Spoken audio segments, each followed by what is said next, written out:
didn't double up again, because that was a pain in the ass. So I'm not sure why that happened either. It just happened. I'm like, alright then, I guess. Let's see. I'm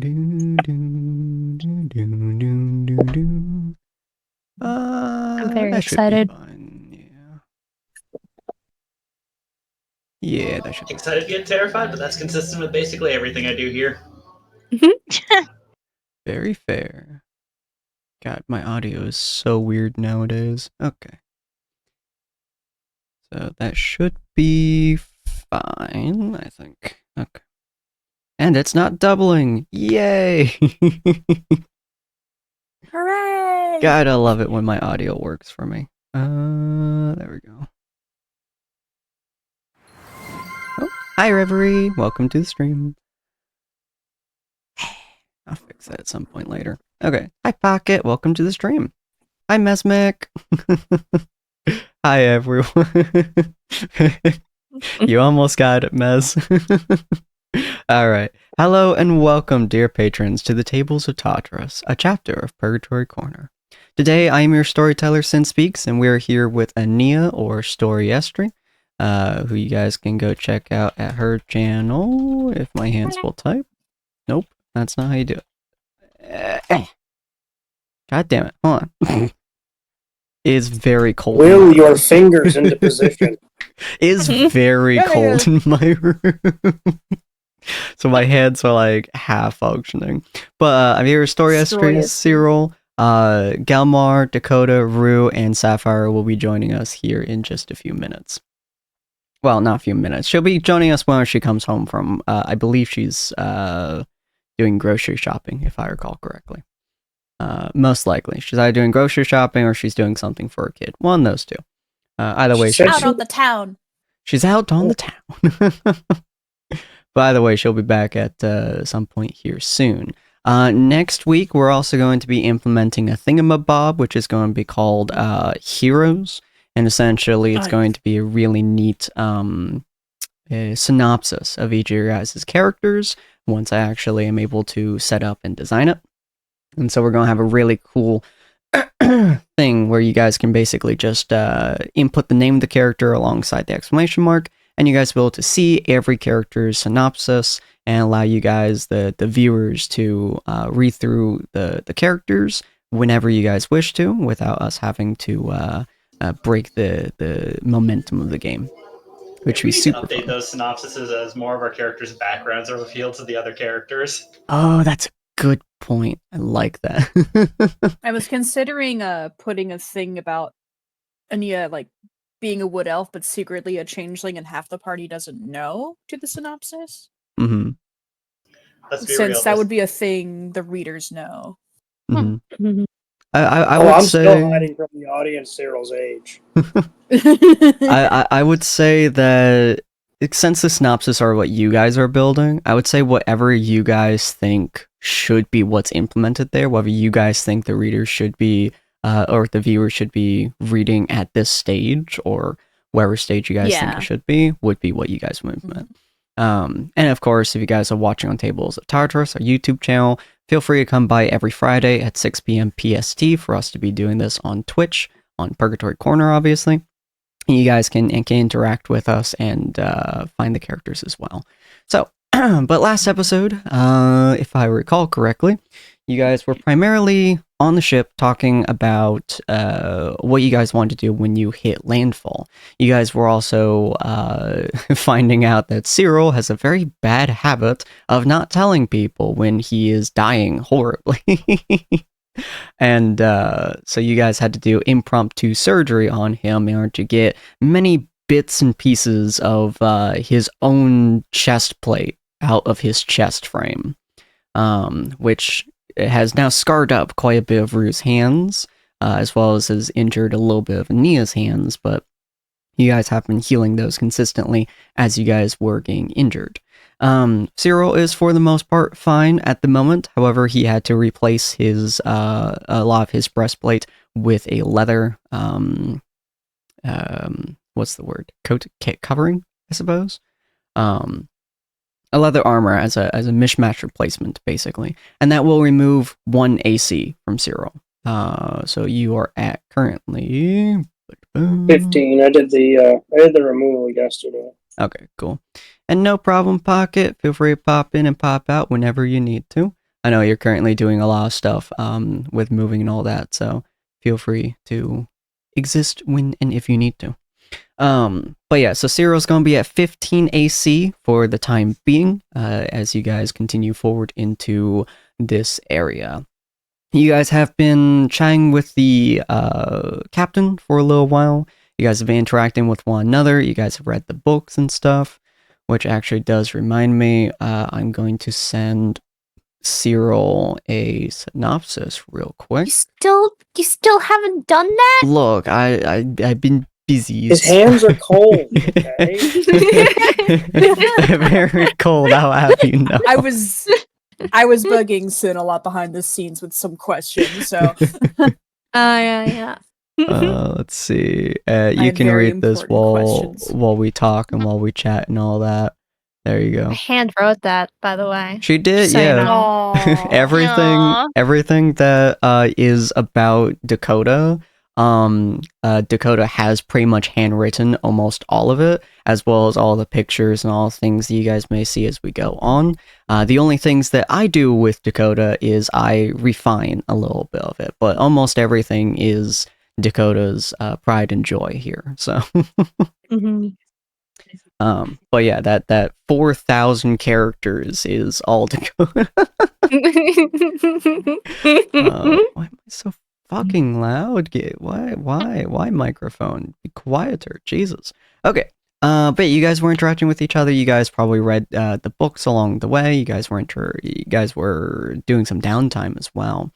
And you guys are currently on the ship. It's still a little bit foggy outside for the most part, but it's starting to clear up a little bit. And you guys can see in the horizon a massive castle. Even from this range, it looks decrepit to a degree. A lot of the tower bits are to some degree crumbled, and but you guys can see in the distance, and it is fucking huge.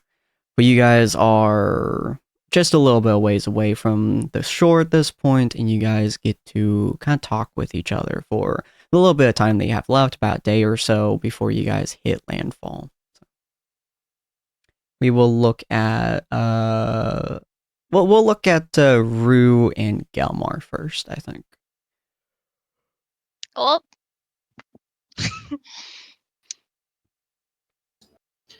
Really is unfortunate how little space they have in here. Seems like it could have been a wonderful opportunity for a run if that weren't the case. All right. Running in circles through it's a bit difficult. Especially with how frequently it creaks. That's true. I was wondering, Gilmar. I had some thoughts about the last battle that we ran. Oh, what's that? There was like that mage who was like shooting over at the captain and us. He was quite the prick, wasn't he? He was. I was thinking about how I guess I just wasn't. I felt like I was a little bit in the way. Not really like being able to protect the captain and Dakota. What are you talking about? You who handled that assassin, and probably a lot better than most of us would. The assassin, I guess I was lucky enough to to kind of just do that. But the other ones, I was wondering, because it was Dakota that had to kind of protect the captain. Because I'm not that fast. I couldn't really see what was going on up there. How problematic was it? Well, I guess they were shooting right at us. And well, I guess anyway, I was just thinking, and I was wondering if you had some pointers and to be able to help protect more the people around me. Because I've seen what you can do, and I was wondering if you could help me.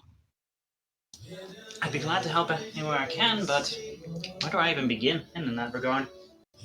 Actually, hold on a second.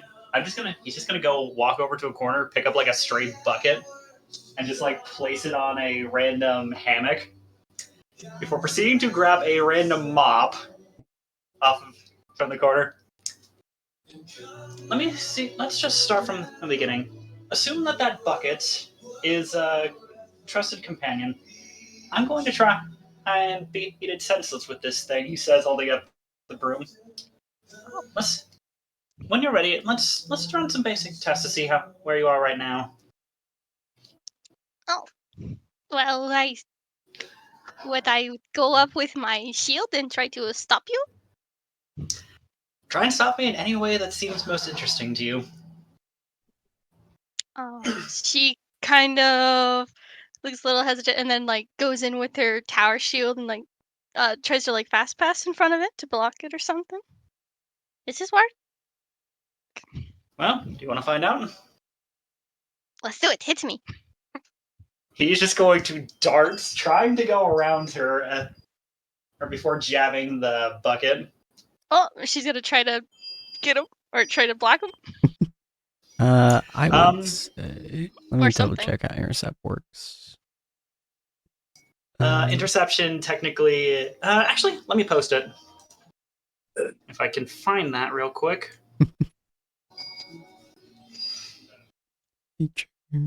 Where the heck did that go? Oh, do you not have it on your sheet? That's odd. I might just be blind. I'm certain it's here somewhere. Oh, here we go. Ah, there it is. Oh, it's called fighting style. That's it. I was looking for interception. Yeah, it's not a feat. It's my fighting style. Mm-hmm. When a creature you see hits a target other than you within 5 feet of you attack, you can use your reaction to reduce damage. Okay, so in that case, roll your damage, Galmar, and then roll 1d10 plus 3.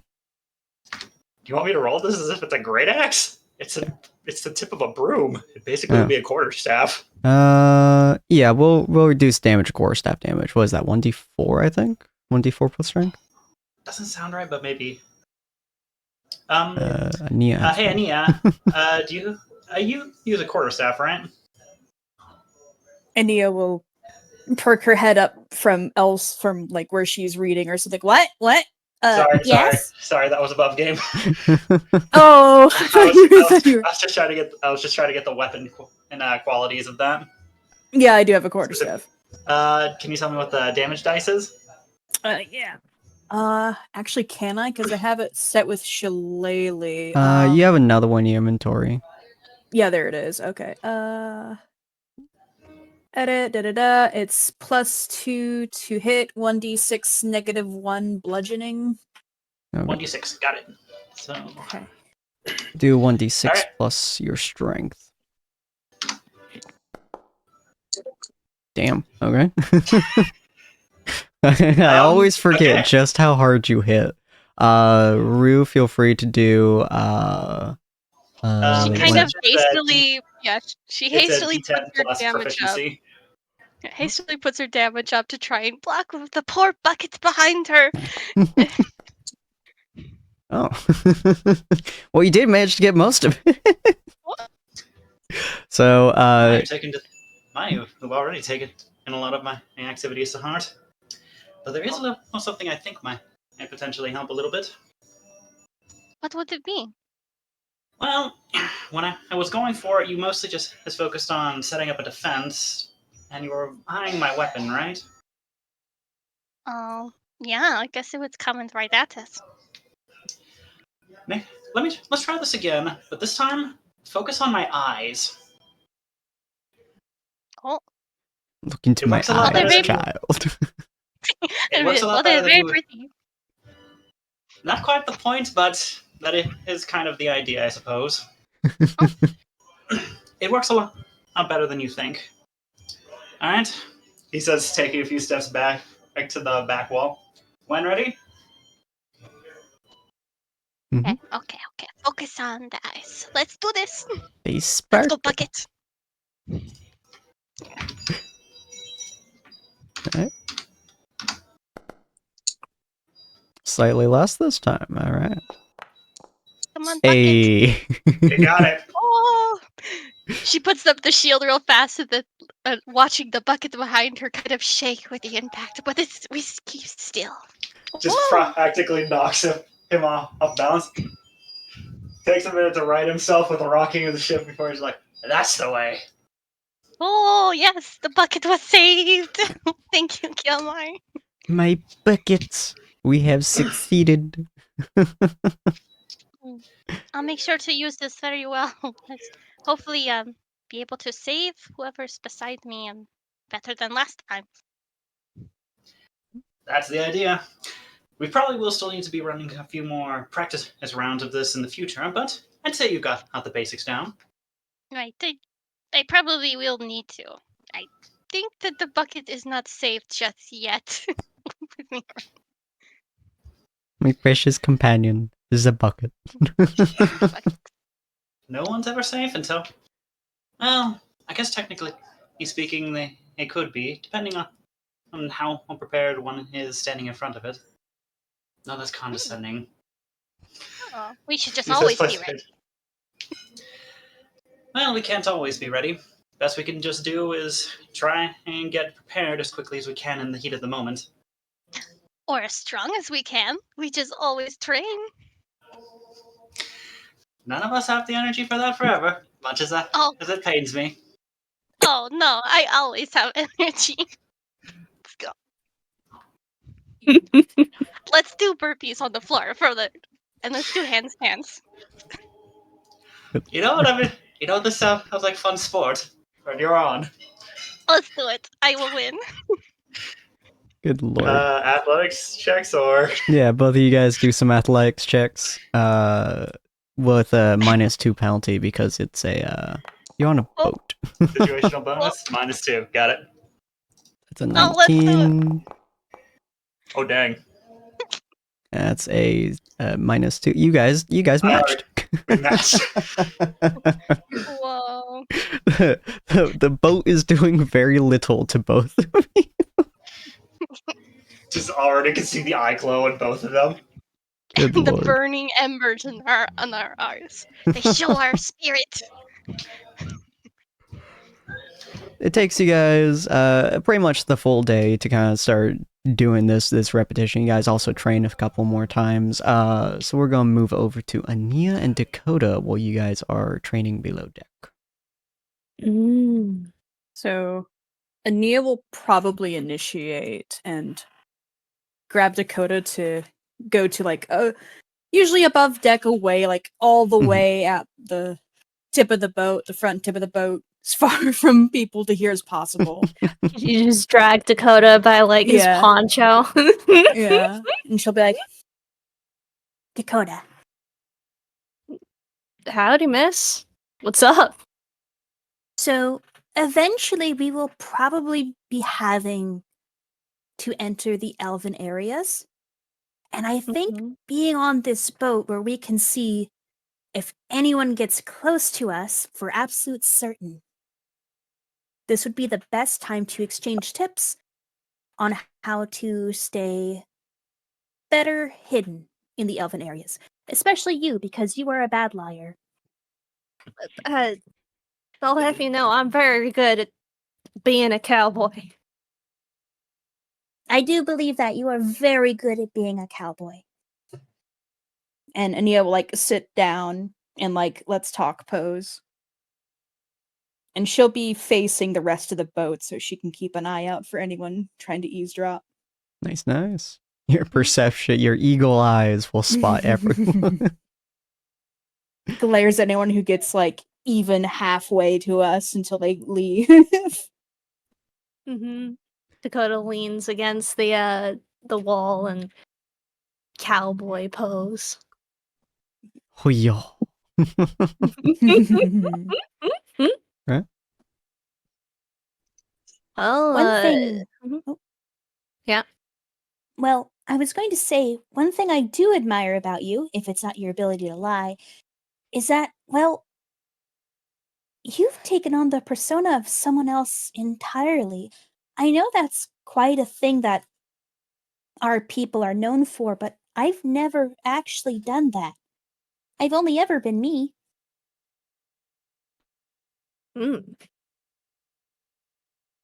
I'm honestly still a little bit confused on how you did that, considering uh, but I still don't know where you got that specific image from. Did you like make it yourself? Is that a thing you can do, or? Ania would tilt her head to the side and be like, Well, just because we can mimic anyone we look at doesn't mean we have to.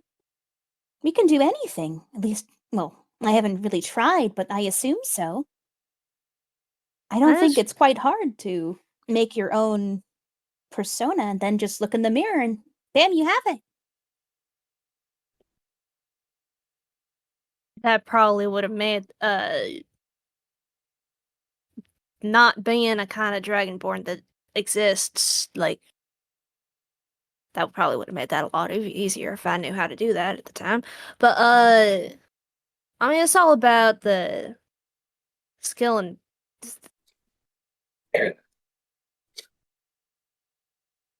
Okay, hold on. I think I got confused as to what the quest. Oh my god! I just completely derailed my thought train entirely. What? Ania can re-ask. Mhm. Yeah. Please do. I don't know what just happened. I've done that before. So Yeah. Ania basically was asking, like, hey, I've never tried to be someone who's not me before.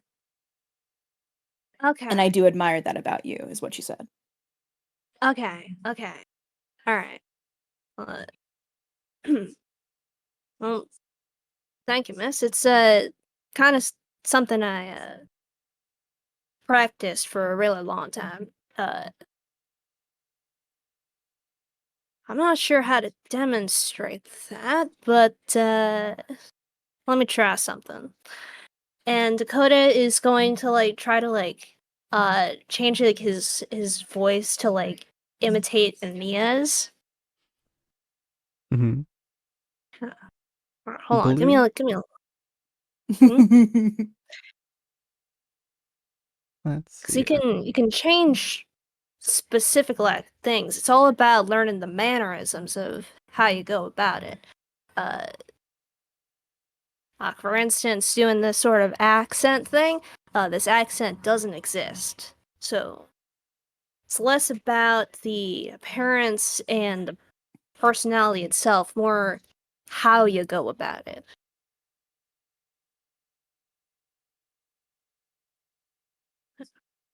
Mm-hmm. Uh,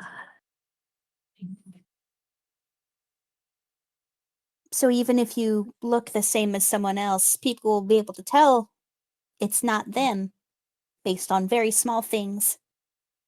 mm-hmm. Yeah. I want Dakota to try and do an Ania impersonation, but I don't know like the line in order to like kind of do that. Well, you would be able to perfectly mimic her voice, so whatever line that you decide to choose. Absolutely gotta throw the line back in her face. That like you're just really bad at this.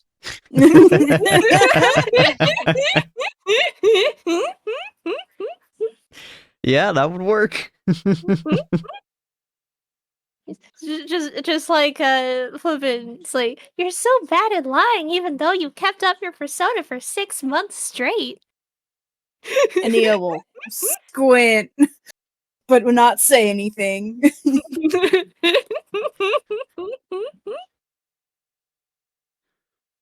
Mhm. And she'll let Dakota continue, but she has like this scary squint on her face. Like, how dare you, you son of a bitch. So that's one example.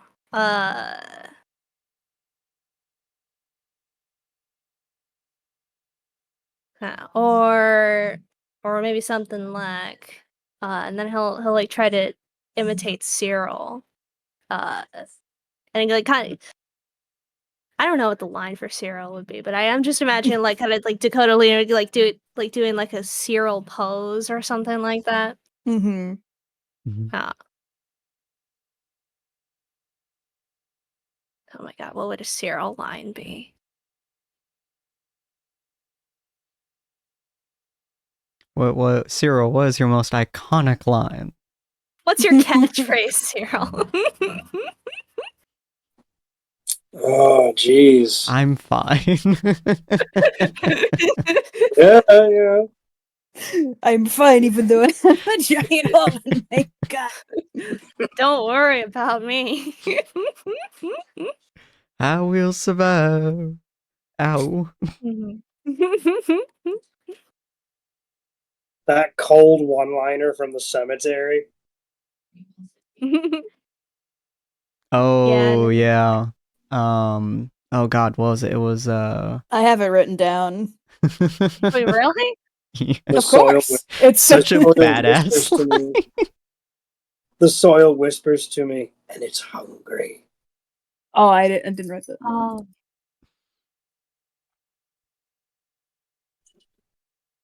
That would be the line. Yeah. Oh, okay. It's like the soil Gotta whispers prepare. to me, and it's hungry. Mm-hmm. Mm-hmm. And he has sort of nods.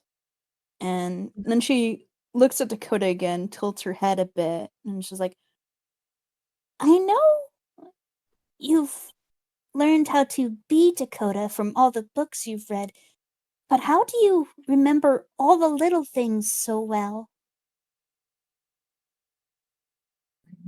Oh, it's mostly Did you have about any? the. Mhm. Did you have any like preparation, or is there anything you do to get into Dakota's mindset? At least early on. I know now it's probably really natural. Mm-hmm. Well, I think a lot of it is probably just reading the books and going over it and trying to sort of stand and feel like Dakota, trying to get into the mindset of like why Dakota does the things he does. You know? And Neo will nod and continue saying, like, Yeah, that's how I'm me. So I guess I just pretend anyone else I want to mimic is also me. Well, I guess that's one way to put it. Yeah. It also does help that because of the way we are, we can slightly change our our the way our voice boxes are. You can also like change like the kind of little things about the way your body is. Say from the last fight, you're probably a little sore, right? Your muscles are acting up and stuff. You just kind of hurt a lot all the time. Well, I did get hit with a lot of ice. Yeah. So, what you can do is you can kind of shift parts of you back to like the way they were like a bit ago. So, if your muscles ache from running a lot, you can shift them back. You can kind of fix it, and then you Ania feel like will how you did before. Ania will nod and like hold up her hand, and her fingertips, which she did get cut up a lot when helping Cyril, are totally fine now. And she'll tap the hand and be like, The scars are still there, but you can't see them. Mm. And I Yeah. can do other things too. and she'll lift up her hand again, and her whole skin is freckled with like the white freckles, Mhm. and the little freckles will start like moving around her hand, which is kind of creepy to watch. But they'll start like going in one direction, sort of like stars moving across the sky. Whooshy whooshy whoosh. Mm. Exactly. It helps a lot when because I'm not exactly the most athletic type here, so exerting myself and going places can be kind of hard on me. So I just make the muscles go back to how they were. Oh. I guess that can also. Oh, if we are mimicking someone who has a limp, could we actually technically at least make our leg ache? Or I be a don't know. little bit off? Yeah, I don't see any reason why you couldn't. Hmm. I didn't think about that. Mm-hmm.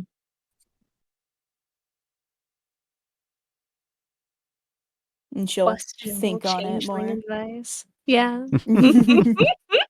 Remember, kids, if you ever want to impersonate someone with a limp, break your leg. Break your leg! Break your own leg! Mm-hmm, mm-hmm. I mean, Nia will. I put a sharp rock in my shoe, but Ania will think on it and turn back like, I've never really acted as another person before, but I have acted as creatures before, since I haven't really done it around the group, but I can transform into different animals. Oh, yeah? Is that wait, is that like a I don't think that's changed. Is that like a druid thing? Yep. Oh. We started out transforming as different birds and cats, and part of the training is to watch real animals and learn more about them, how they move, how they think. Yeah. I think I think that's basically how it works for like people too, just like to a slightly different extent. Mm-hmm. Really have to observe people to be able to mimic them. Mm-hmm. Well, I can do that. I observe people all the time. Yeah.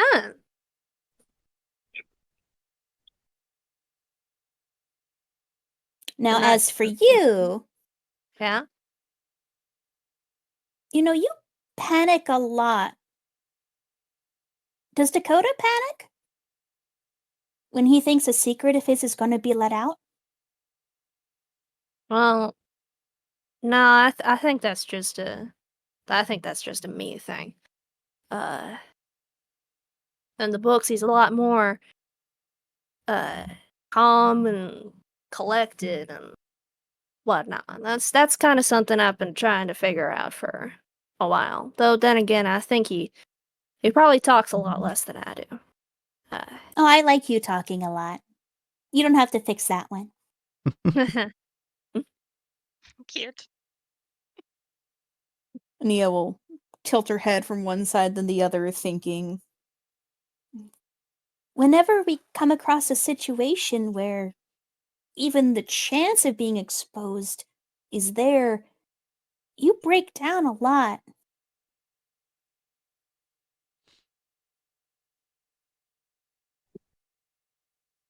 you noticed? Hmm? just like Dakota, just kind of like shrinking a little. Was like you noticed.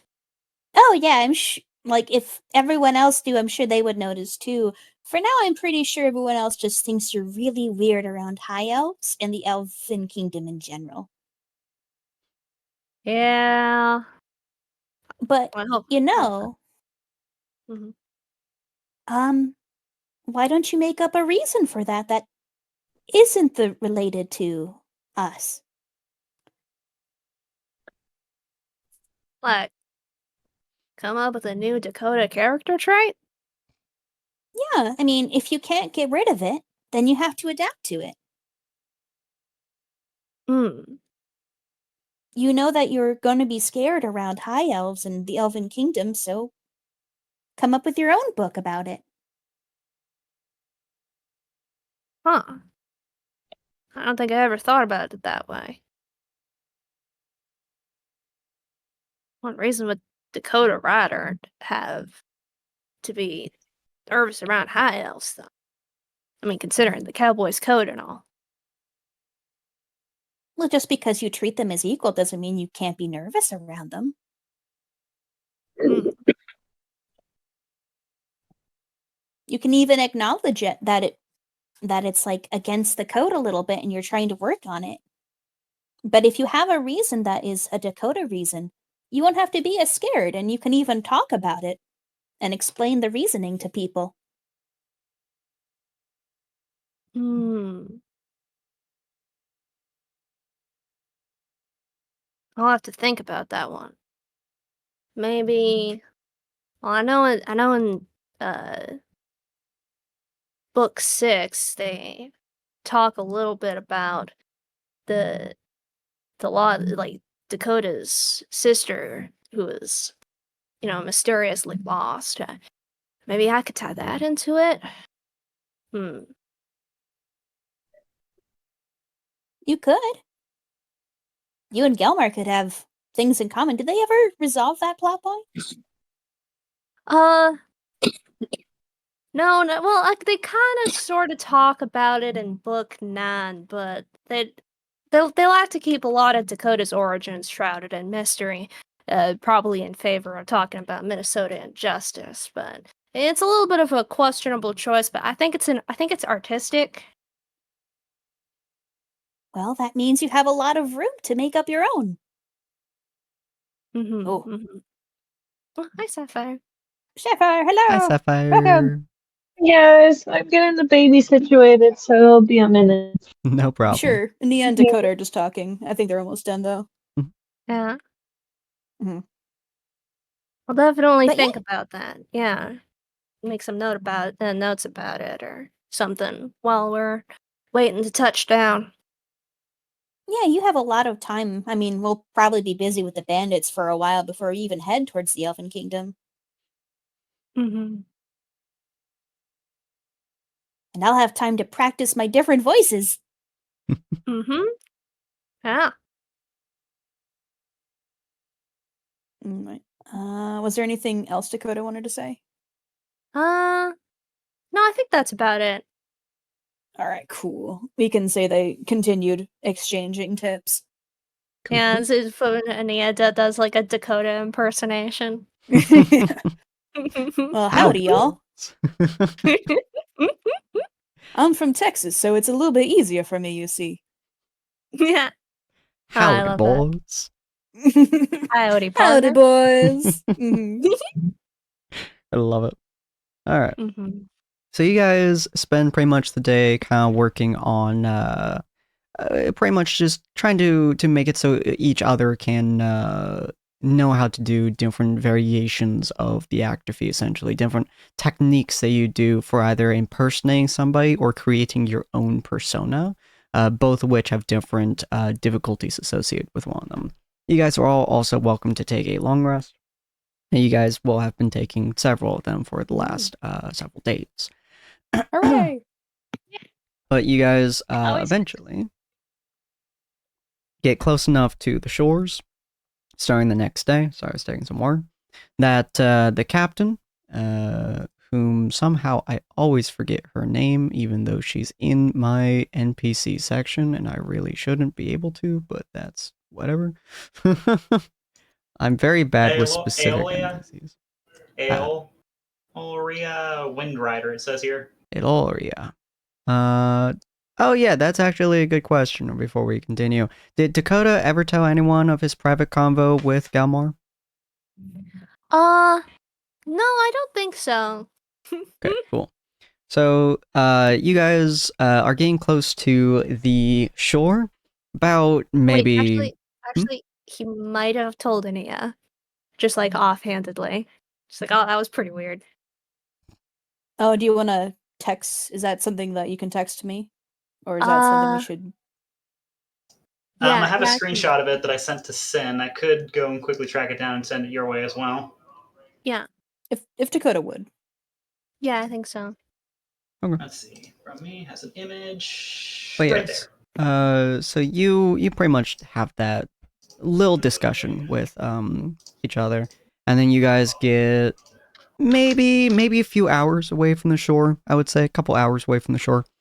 And Sorry, so scroll. Hold up. You can open it up in browser to see it at full size. Yeah, There I you got go. it. Don't worry about it. Perfect. And Eloria kind of walks up to kind of the front of the ship, and she pulls out a weird mechanism of sorts. It looks almost like one of Dakota's guns, but a lot more crudely made and with a much larger barrel. And she kind of points it upwards and then like kind of smacks the bottom of it in an odd way, kind of pulling on it too, and it fires basically a massive flare into the sky. It's a weird orangish, purplish color. It's like blending the two of them together, almost mimicking what you would imagine from a very weird looking sunset, but very strangely in the air. It goes up into the air, probably dissipates out to about maybe 10 minutes or so, and she looks back at all you guys and she goes, all right, that was just a flare, letting Roderick know that I'm interested in having a rendezvous of sorts with him. His men should be on the shore by the time we touch down, and I'll talk with them, clear up the situation, and then you all will have ample opportunity to go and follow them. Beyond the shore is as far as I can help you, unfortunately. I will make sure that there are people I know, at least, individuals that I have interacted with before, so they at least hopefully won't kill you by the time you interact with them. But beyond the shores, there's really not much I can do for any of you, and I do apologize for that, but there's only so much I can do. Have you rendezvoused with him before and he's never attacked you? Twice. Usually is when something really bad is happening, or when I need to make a settlement with him of sorts. Something important that I need to discuss with him. It's not very often that I have to make them, and I always carry one of these on me just in case I need to interact with him. And he's always held true to the deal that he will make sure that I get there safe and sound. Whether or not that extends to people that I send to him, well, I've never had to. Neil will nod, seemingly satisfied. If you want to ask any more, in case the others want to.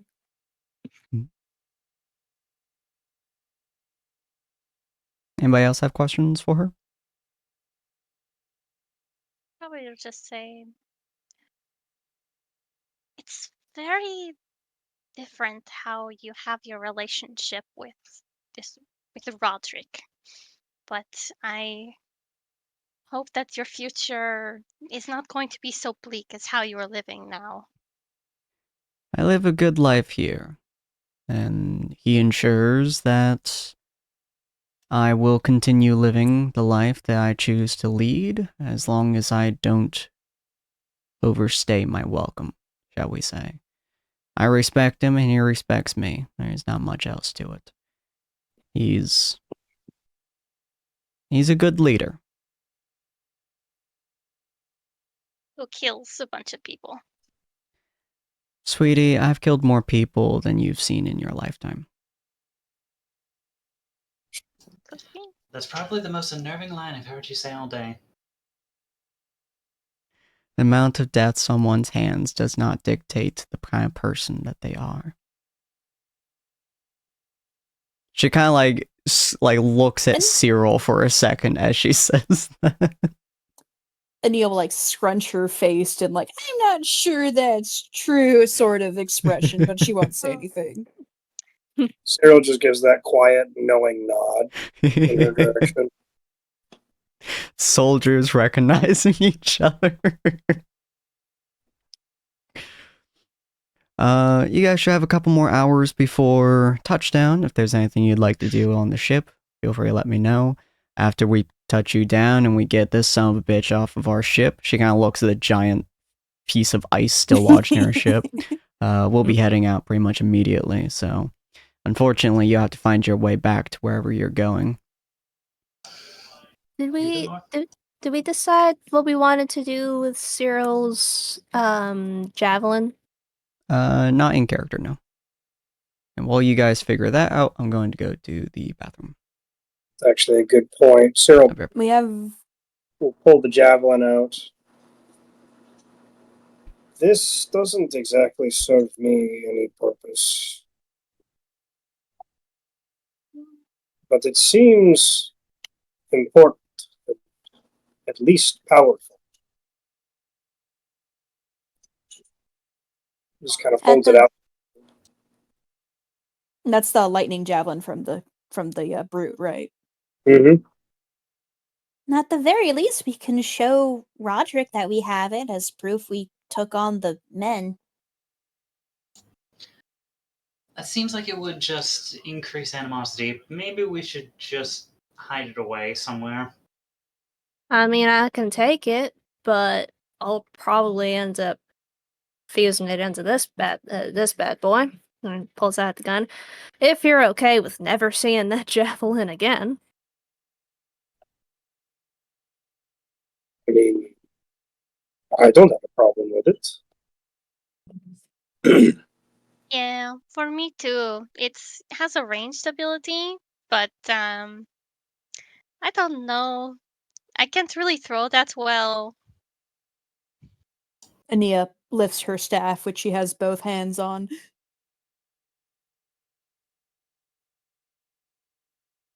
To demonstrate that she has her hands full anyway. About Sapphire or Gamma? I'm more proficient with axes, he says, looking at the two great axes currently strapped to his backside. And I'm Oh, back. say I. Yep. Okay. And I don't think that Sapphire can use it unless she's hiding some sort of secret of strength from us.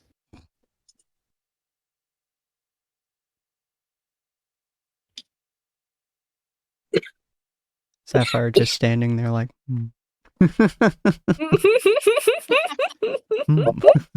I'm sorry, guys. Oh, I was you're dealing fine. with the kid. What's going on? They're Do you talking want about a lightning javelin? Can I even use that?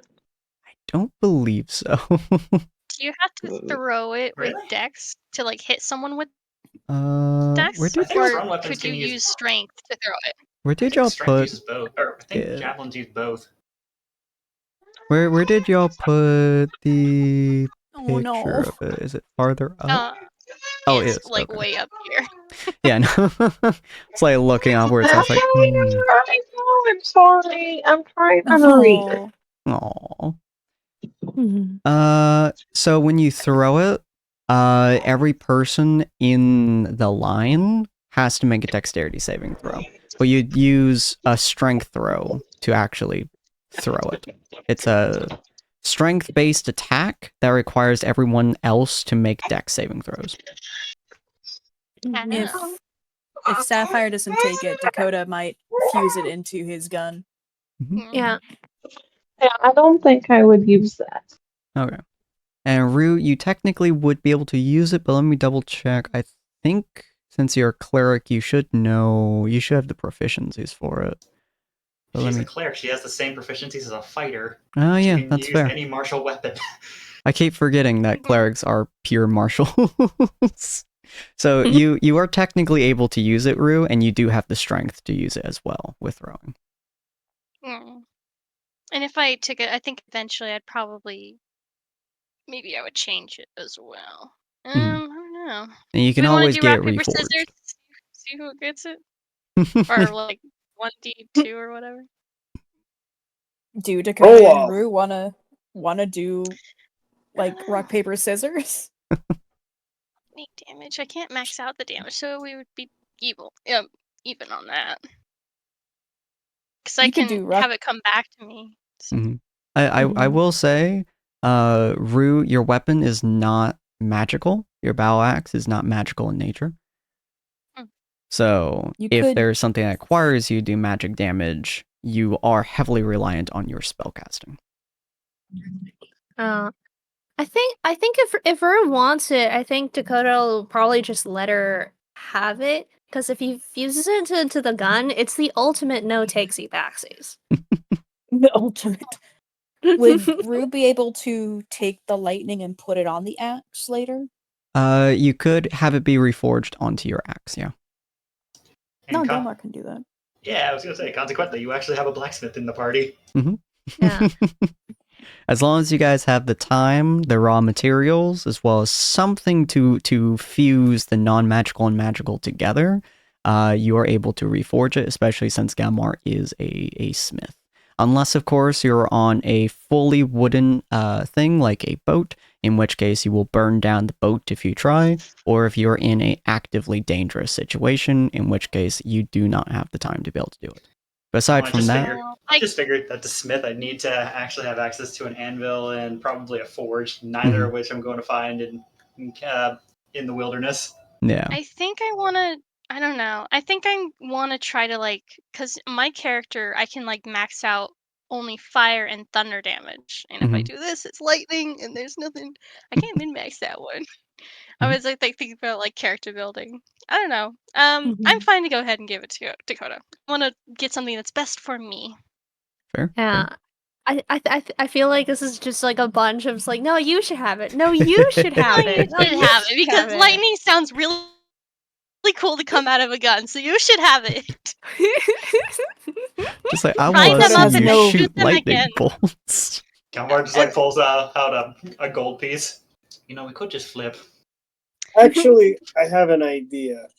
Would the two of you like to see who can catch it? Yeah. Oh, that is not a fight. That is not a fight I'm gonna win.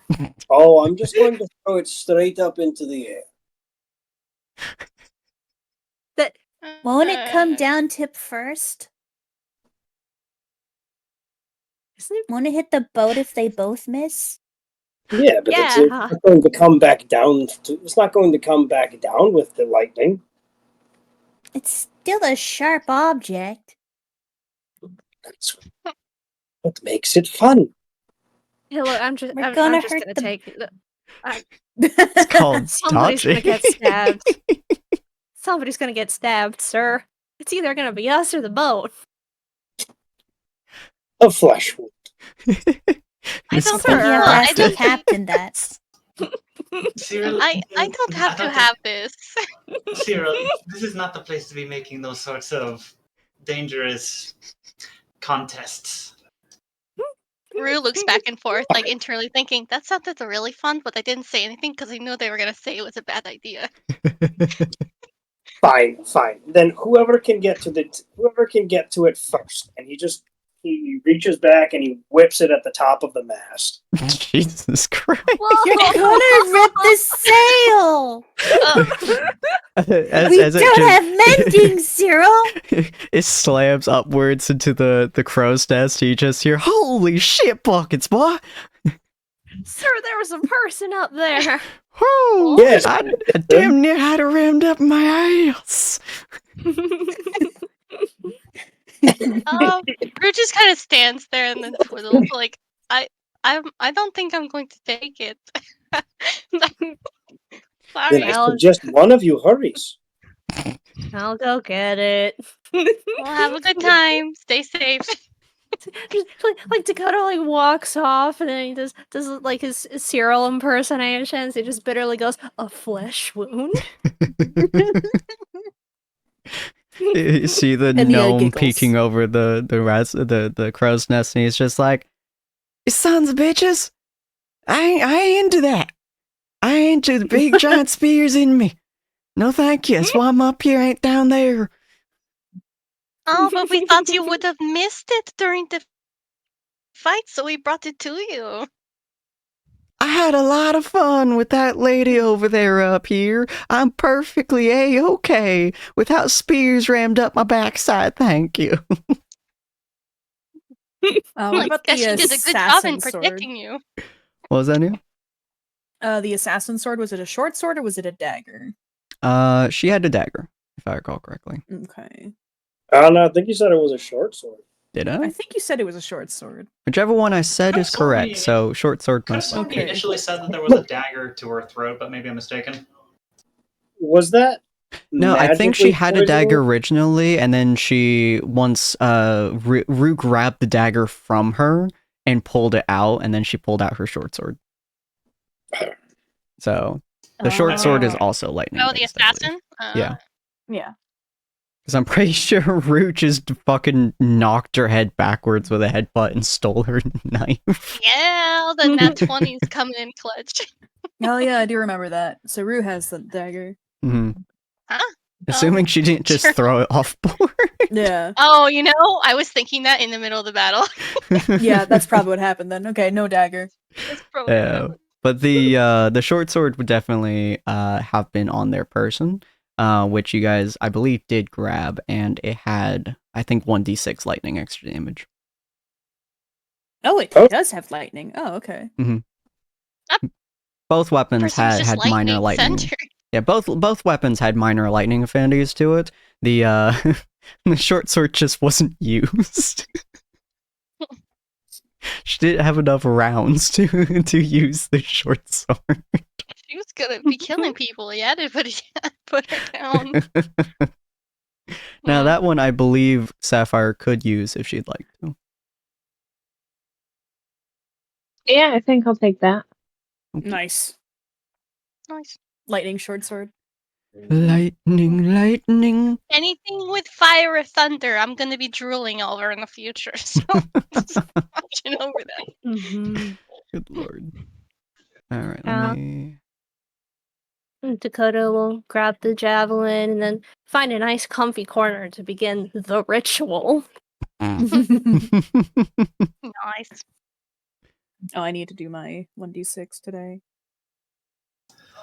My God, from beyond the grave, take this as your food and use it to empower the tools I bear at my hands. Jesus Christ. Oh, yeah. The small little sparkles emerge after these little like, oh. It's very cute. Oh yeah, it's very cute after like the intense one. There we go. That was all a joke. I don't Little know where half of jingle. those words came from. You're fun. But yeah, so actually I don't think any of you guys have ever seen Dakota's ritual before. So Oh, yeah. Dakota, No, but would we you are like to watching- explain your eldritch ritual? Yeah, so basically, Dakota is gonna like find a nice spot and like sit down and pull out the gun and like hold the javelin. It's freaking huge. Dakota's just kind of like holding it up as he kind of like starts to bring them together. And then I like to think that the gun would like kind of like open its maw and then like the black ink would like kind of like start to like seep out and it would kind of like eat the javelin, and then this would just like go over like the process of like a full hour. And so Dakota's just like sitting there and it's just like, okay, just eat the dang thing, and meanwhile the gun is making eldritch noises. Oh So goodness. it And Nia takes will be yeah.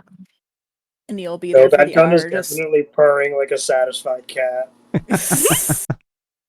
for the whole hour, and he is just being like, "Oh, it's kind of gross," and like comments of that nature, just to Question, bother what- Dakota.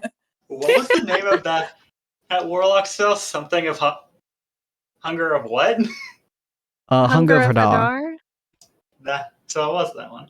I was Mhm. just gonna say, just like I just imagine just something like that going on onto the sphere, Yeah, pretty much. just formless. His maws just like gnashing out from basically every which direction, just specifically eating the sphere. Yeah. So as you finish up your ritual over the next hour of disturbance, you essentially get the spell lightning bolts. Hold on, what's it called? Not witch Is it bolts. chain? 'Cause- no, Lightning it's- bolt was the send off in a straight line. Yeah. Yeah. Chain lightning? No, I think Chain lightning was bounced to multiple targets. there it Oh, is. That's true, that's true. Not call lightning, right? Call lightning is pretty high tier. Mhm. Now you essentially apply lightning arrow to one of your bullets. Ah. So you once per round, you make the attack rolls normal, but they take 4d8 lightning damage on a hit once per round. Okay. Can I get that in Heck writing? yeah. Yeah, I added it to your spell list. Can I get that in writing? So once per round, you're able to apply lightning arrow to your bullets. And actually, because it is 4d8 damage, it will apply to 2 of your bullets out of your 3. Because that is a lot of fucking damage. And it does stack with your sharpshooter. But essentially, you take 2 bullets, and it will turn into a single lightning arrow. And if it hits them, it does 4d8 damage, or half on a miss. Nice. Ooh. Upgrades, Okay. people, upgrades. And You said you everyone had this- within 10 feet of the creature, including allies, have to make a dexterity saving throw, or they take 2d8 damage on a failed save. Oh, I hate that. So if they're around a bunch of enemies, good. If they're around a bunch of allies, ooh. You said you added that to my spell list? Yes, it's on your spell list now. Is it- Lightning I don't arrow see it. Lightning. in your packed I don't magic, see- I don't see it. It- Hold on. Let me right try. below Phantom Steed, right above Armor of Agathos. Oh, there it is. I think I just had to close it out and open it up again. Probably, yeah. There we go. Yeah. But yeah, that will replace 2 of your bullets whenever you choose to use it. Okay. Does that take up spell points? No, because it's part of your gun. Okay. Yep. So actually, let me replace on edits, details, change it from packed magic to prepared, I guess. Sure. Freaking Oh. gun magic. Can I change all these out of fucking packed magic so it stops looking like shit? Oh, that's cool. I might do that I mean, sometime. it's not quite the same thing, but wizard with a gun. Wizard. Pretty Oh much. man. Yeah. Oh, can't Resident wait till wizard you're like with a shooting, gun. shooting like fireballs. That would be so cool. Oh man. Oh god. You just clock in different elemental abilities. So you're just like, this one's fire, this one's lightning, this one's ice. The fucking Maw gun. That's the weapon you have. The Maw gun has thought. Yes. You Jesus. give me like a bunch of like little spell pellets and I can just merge them into my gun. The fucking royal red, the heart of the mountain. Yes. If anyone hasn't seen, what was it, Final Fantasy Unlimited. Unlimited, you definitely should. It's fucking hilarious. It's old, but it's fucking hilarious. But What do you mean? Awesome? I mean, awesome's a word for it. It's very repetitive, but it's pretty good. So, yeah, the hour goes by. The horrifying abomination called their gun eats the other weapon, and eventually you guys get to shore.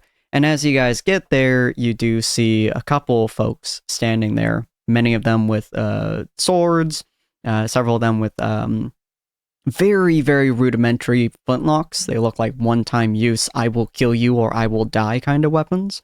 And a couple of them are like weird little pirate hats almost. And one of them kind of steps forwards, which I will show you his picture here in a second. There we go. This boy. Oh, Ooh. he looks charming. I know, right?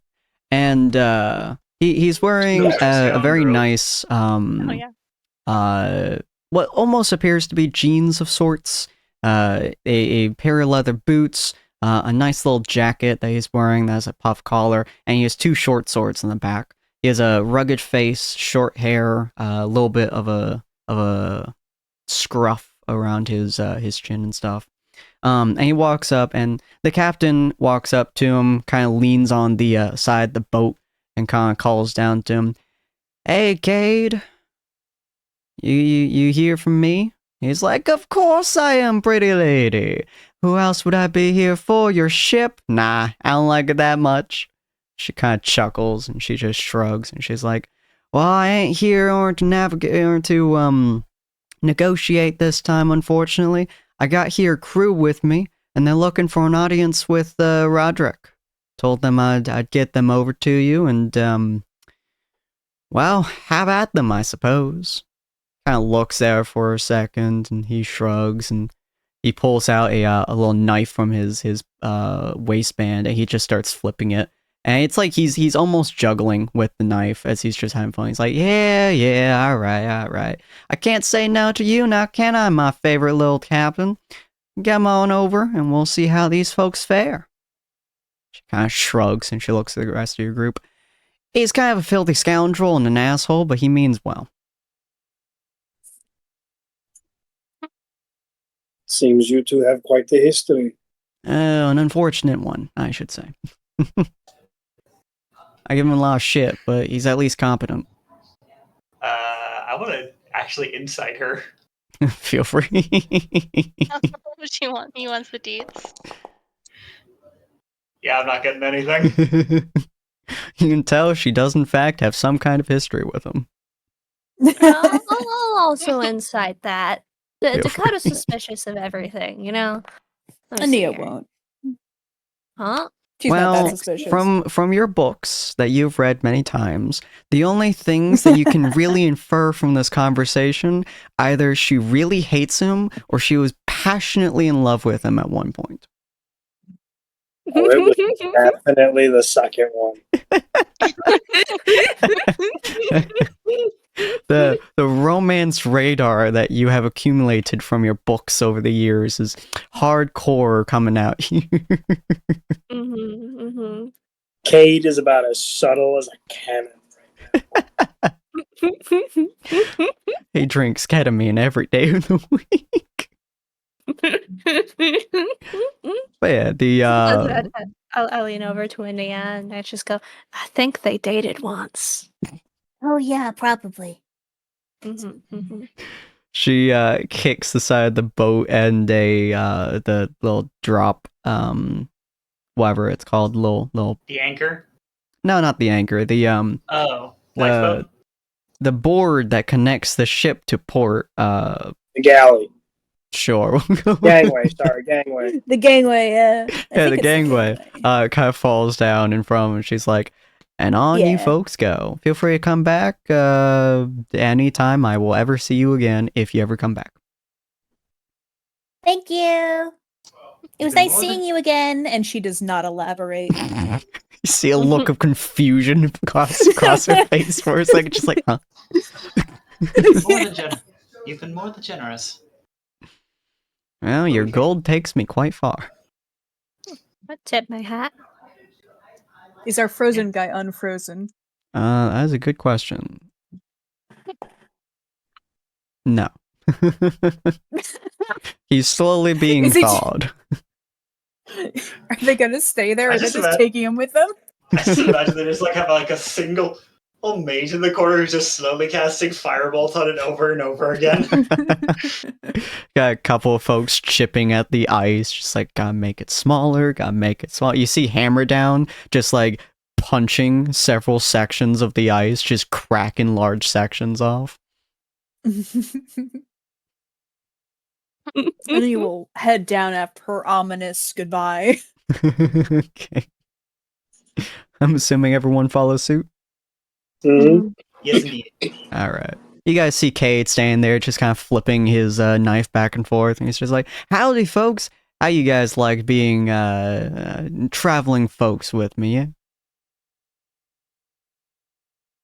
No, traveling folks with him or traveling folks with the captain? With Cade. Ah, I see. Oh, are you just going to go ahead and take us for a meeting? Oh, that's wonderful. Well, I was certainly planning on it, but yeah, I could leave you with the wolves. Kind of points to several of the other people around him. Nah, just kidding. Oh, They ain't no. wolves. It's more like bears. Oh, they're not either of those. I like you, kid. You seem smart. Or you're an incredible idiot. I can't quite tell, but I'll get there. I'm a How do druid. I know animals very well. Slightly worrying, but I like you.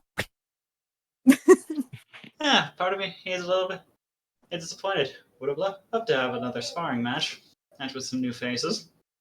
Ah, it's fine. We'll take you all the way to the kingdom, and, well, we don't necessarily just allow meetings with the captain, so, well, not the captain, the king. So if you can convince me along the way why you should be, introduced to our heavenly, he, like, could just kind of, like, air quotes almost, heavenly lord and savior, feel free to do so. And then we have a special way of introduction before you meet our king.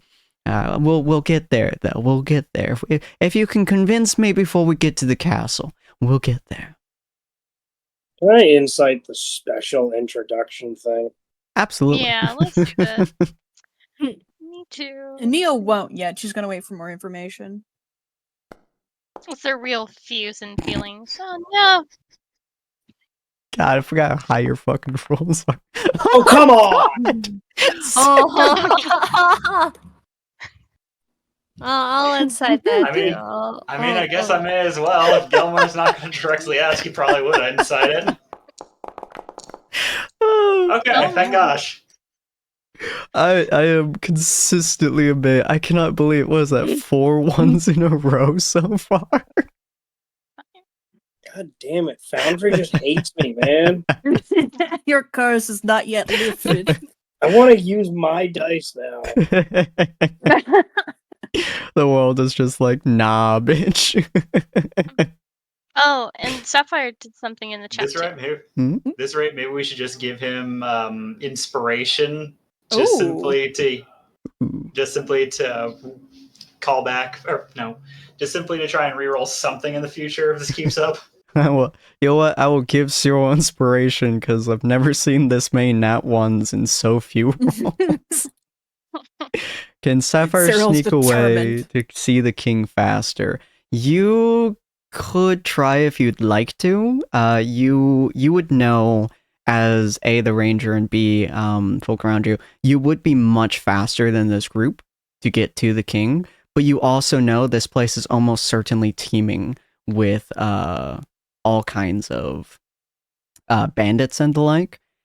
So it would be difficult to get there, especially quickly, without trying to find it. You do have the cloak, though. I do forget about that. Hold on, let me look at your cloak real quick, because that is a very good point.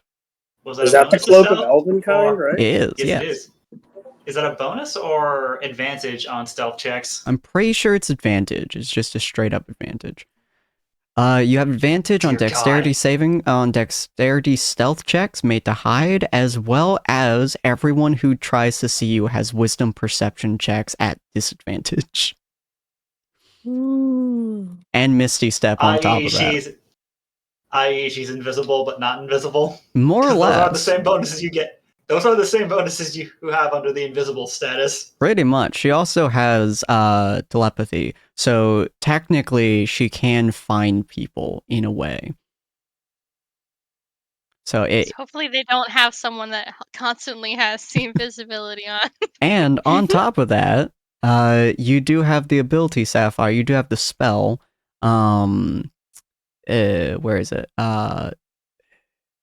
Oh my Pass god. without trace. Yeah, pass without trace. You do have that spell because you did activate it, I think, last 2 weeks ago. Okay, so to reiterate, I believe that is +10 to your stealth. You do not leave a trail in transit and can only be tracked through magical means. Yeah. Ooh. So, Sapphire's gone. if you would like to, you can absolutely leave the group and head onwards forwards to essentially disappear through the crowd to a degree. That's up to you/Sapphire. We can, if she would have asked the group beforehand if she should do it, we could discuss that really quick. Or is she just going to do it on the fly after hearing what Cade said? I mean, Pass Without Trace is also an AoE, so she could technically take us with her. No, they'd notice all of us vanishing. Oh yeah, they would. Yeah. Let's all just pass put without a hate. trace isn't memory, isn't modifying memory. You're right, Imagine you it's just removing walk up, be AoEs. like, Cade, modify memory. Fuck you. It's just an AoE that's always centered on the caster. Mhm. Kate, you always really liked walls. Go look at some. You really enjoyed this dungeon 15 feet away from you. What dungeon exactly? It You would should be be looking easier for it. to. It would be easier to convince him to take one look at the captain before she goes. Sapphire's Oh, don't yeah. use her telepathy to contact one of you. I assume probably Ania, because Ania seems to be the plan maker for the most part. Yeah. So Ania, you would kind Hero of get in just- your head, Sapphire basically asking you, hey, I can just disappear. Do you want me to head to the king? More or less. Nia will squint her eyes for a moment. Can Nia tell the difference between a sending stone message and a telepathy message? Yeah, sending stone message Okay. usually will feel something. The sending stone will basically vibrate a little bit, or the either of the stones will vibrate. Telepathy message is just purely in your head. Okay, Nia doesn't mind that as much then. She doesn't have a grudge against telepathy just yet. But she will be like, in her mind, of course, she's not talking out loud. Like, Mhm. let me think for a second.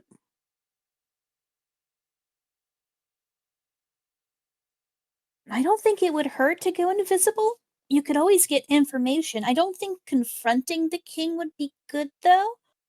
But you could get information on ahead about maybe their numbers, what they're doing.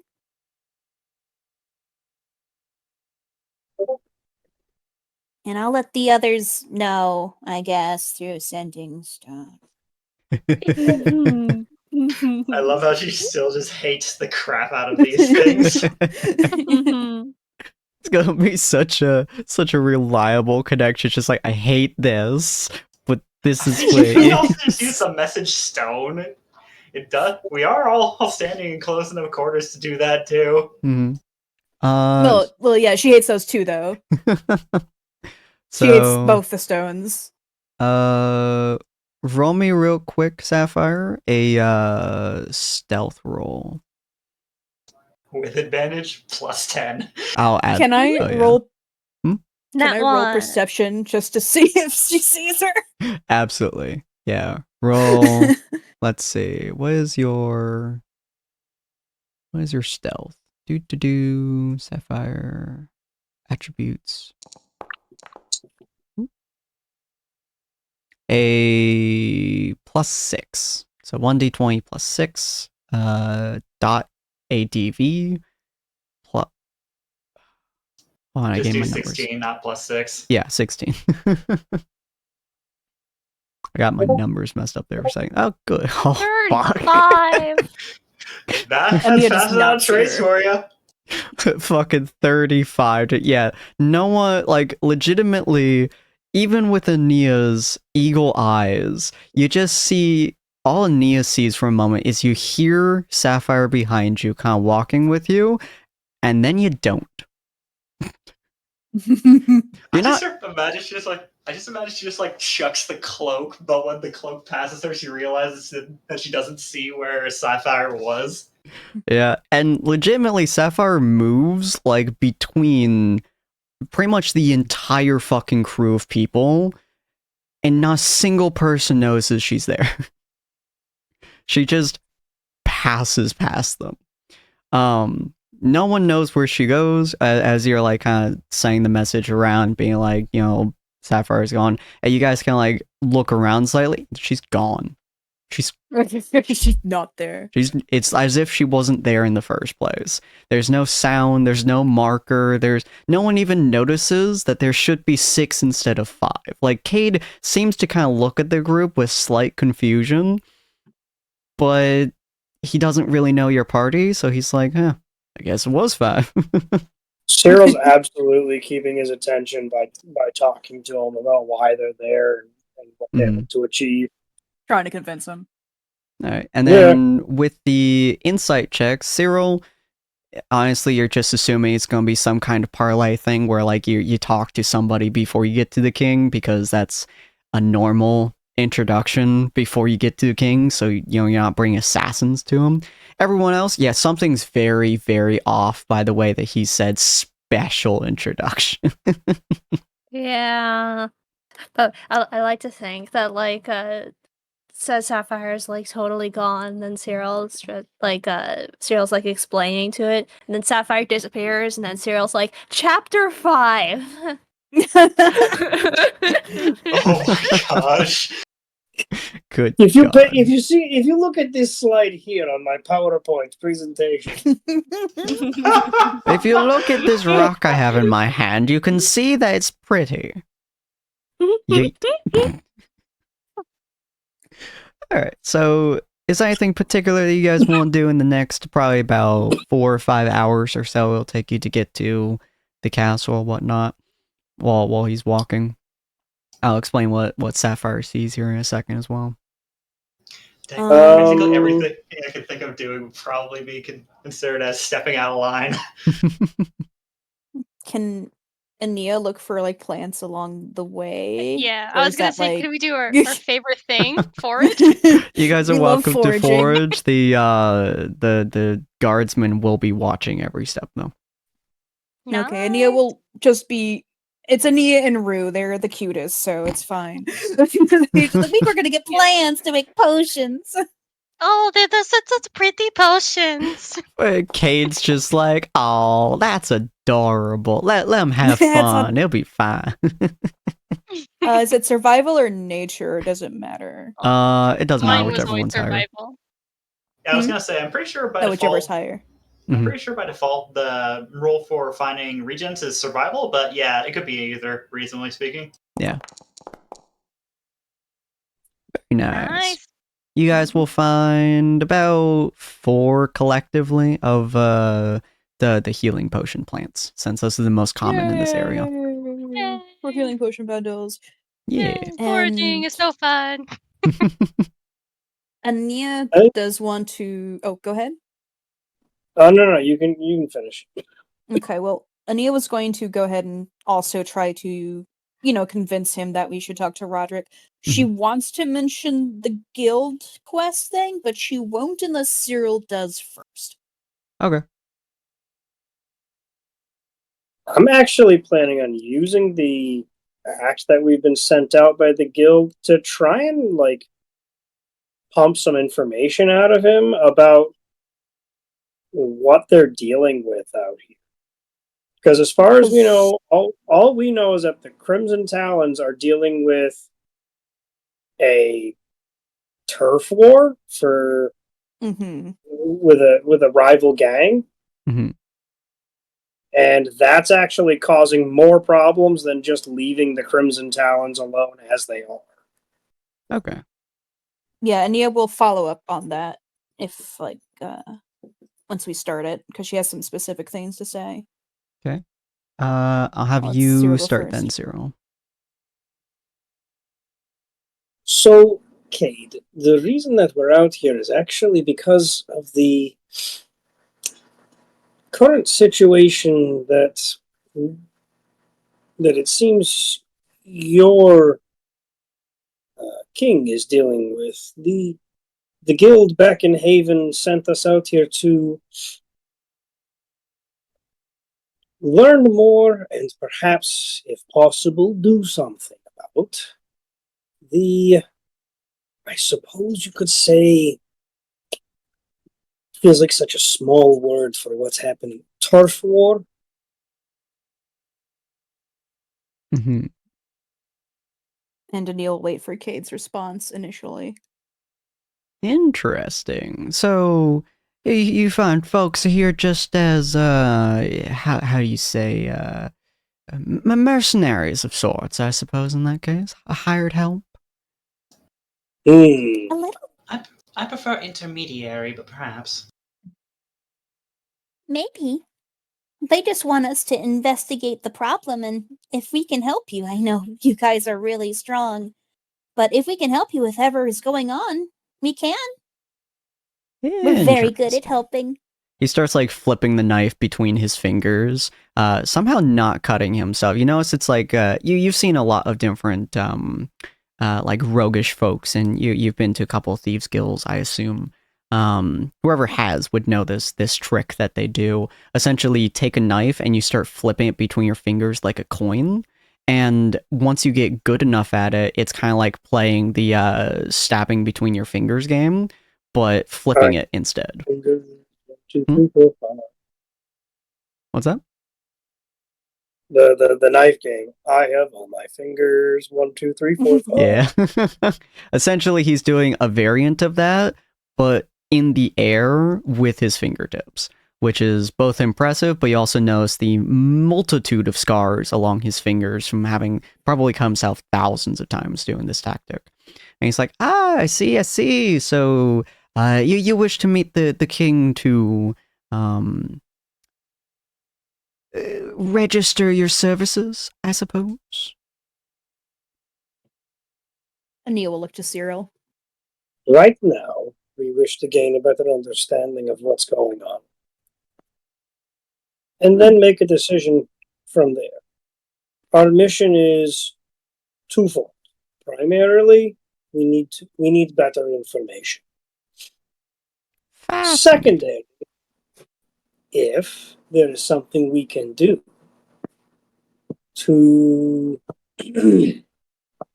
perhaps help alleviate the problem, I won't lie, there is some monetary motivation on our end. Whereas on your end, it would be finally being rid of a particularly irritating fly.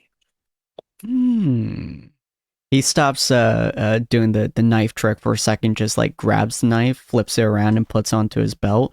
And he like kind of turns around as he's walking, and you notice like two people walk in front of him. So if something happens, he'll bump into them before anything else. But he's essentially just walking backwards while looking at you guys. And he crosses his arms and he goes, I see. So how do we know that you're up to the task, shall we say, of attacking our adversaries? How do we know you won't fall at a moment's notice of slicing and dicing? Well, what are they?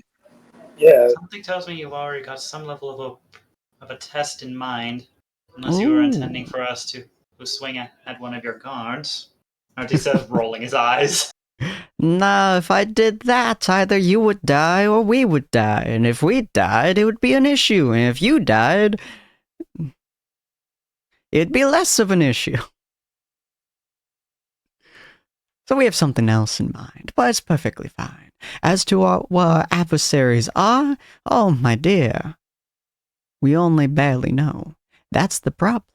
If we knew that there was an anthill, we could crush it. If we knew where the hornet's nest is, we could snap it in half. But unfortunately, when a snake bites you and runs down into the gravel below and slithers into the sand, how do you find the snake? Now, Ania will suddenly get really excited and like not like run up, but like do a little hop and do a few steps closer, like, oh, You don't know? like she's excited about this prospect.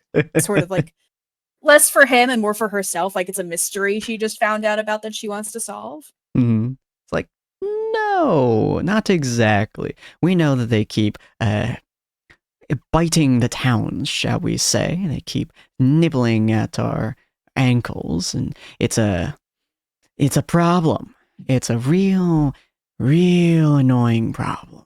And whenever we get these rumors, whenever we get these notifications that one of our towns is in trouble or a citizen has been stolen, we go and we try to stomp the head off the snake. But slithers back every single time. You're kidnapping people. Oh yeah, a few of them have been kidnapped every now and again. Roderick is very he's very worried about all of them, but they're just people. Hold on. Kidnapping.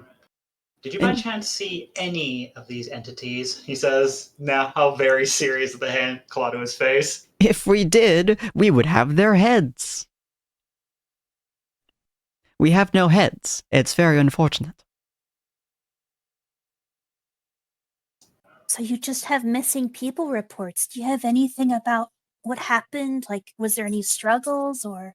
Well, we have a town near us called Stillwater. It's a good place to be, except for the last few months. We have people missing from their homes. We have signs of struggle inside, but locked doors everywhere. We have assassinations that have taken place in the middle of streets. Everyone's too afraid to even step outside. It's a bad problem, and Roderick keeps sending people over there to help calm the population so, they feel safer and all that, but you know how it is. Did you find any stray scraps of black cloth? I don't think so. Why? Do you normally have black cloth when you're being assassinated? Is that a thing? He's going to very clearly make a show of holding his bag directly in front of him so he can fully see. He opens the bag and he lifts out the onyx cloak. Ooh, We're seeing the fancy. kidnappers as well. That's a very You have fancy cloak. experience. Yes, it was worn by one of the members of that kidnapping organization. So why do you have it? I gave it to wearer a strong hit to the face and relieved it as a sense of tracking method. Oh. They must not be that strong then. But no, we haven't found any of those cloaks as of yet. Mostly we've just found he kind of reaches into his bag and pulls out a shiny scale. These things, they're not everywhere, but we find them every now and again. They're kind of shiny, and he starts flipping it like a coin along his fingers. Scales of a snake. A big one, too. Are you certain that they are snakes? Not in the slightest. He May I kind of see like it? flicks it over to Ania.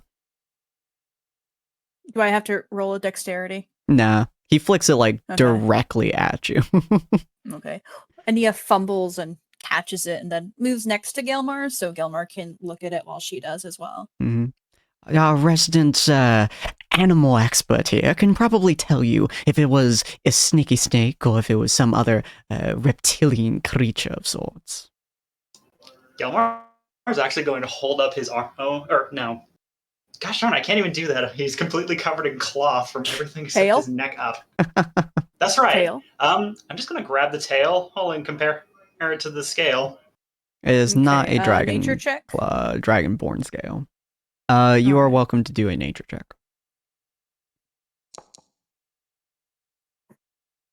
You have never seen this type of scale before. It's I'm not a. weird. Oh, go ahead. Okay. Nia will look at it and turn it over a couple times, and she says, I'm not a snake expert. It's definitely not a dragonborn scale, though it definitely is closer to snake, I would say. But snakes don't usually shed their scales like this. They mold.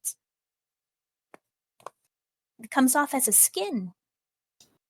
I can't decide if I find this better or worse. As he says, slowly sliding the cloak back into his bag and putting his pack back on. May I hold on to this? Oh, absolutely. We have, well, not a lot of them, but we do have some of them. No, thank you. and she'll go ahead and tuck it away for later. Mm-hmm. Can Yes, you I- tell us more about the actual kidnappings and assassinations? Is there anything common between them? Any details that they share? The Besides, kidnapping usually happens at nighttime, as most kidnappings probably do. The doors are always locked, the windows are locked, and yet they get in there somehow. They always steal them out, and we don't know exactly how. The neighbors sometimes hear rustling, sometimes they hear a short scream, but every time they check and they're gone. It's not very often. Like once a month or so. is it an adult? It's almost always an adult, yes. There have been 2 children that have been stolen so far. Hmm. Any patterns in the victims? No, You said it happens once a month. indeed. The same day every month? Around the full moon. Oh, that does not sound good. When he looks to Ania. When's the next full moon? Do I just know that offhand? Do I even need to roll for that? You keep track of the stars pretty well, so you would probably say within the next like 2 weeks. It should be within the next 2 weeks or so.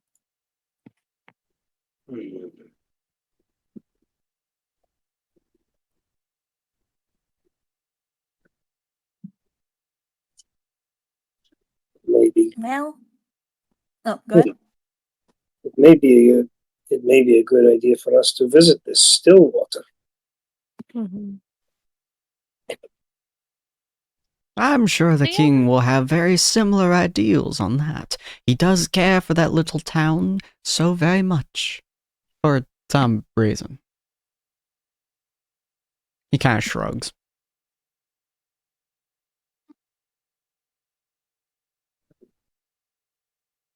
Do we still need to do a test if you don't even know how strong the enemy is? Well, the test is more to see whether or not you can interact with the king more than it is anything else. You see, we don't allow just anyone to interact with the king, or else he would be dead. Or we would. So we have always a test for people to take, but I can't tell you what the test is, or else, you would learn to take it first. We don't want that. We don't want you to find a way to cheat, shall we say. Insight on that now that he's given me more information to go on. More than welcome to. Nice. Okay. You can tell he is at least honest that there is a test of sorts, and he does not want the idea of you cheating to sway the results. Can I get any intel on what cheating may mean, such as information or magic? From what you can what you can tell, information. He doesn't want you to have more information than you should, knowing before you get in there. Okay, she's chill then. Mm-hmm. He doesn't seem to have even the slightest care about whether or not you guys are able to use magic. Okay, cool. Mm-hmm. Can I ask you one more question, Cade? Absolutely. I don't mean any offense in asking this. How much did you actually investigate these crimes? He kind of like looks at you, and you can see like his demeanor changes just a little bit, just a little bit more. What's the term? It's a little bit harsher, I suppose. And he just kind of like looks at you, gives you a little bit of a smile, and he just goes, I do whatever my king tells me to, my good sir. If he tells me to investigate the area, then I investigate it with every fiber of my being, with every man that I can use at my disposal. If you don't think I investigated well enough, I will personally chop off all of the bits and pieces of your entire body and feed them to you. So you investigated them?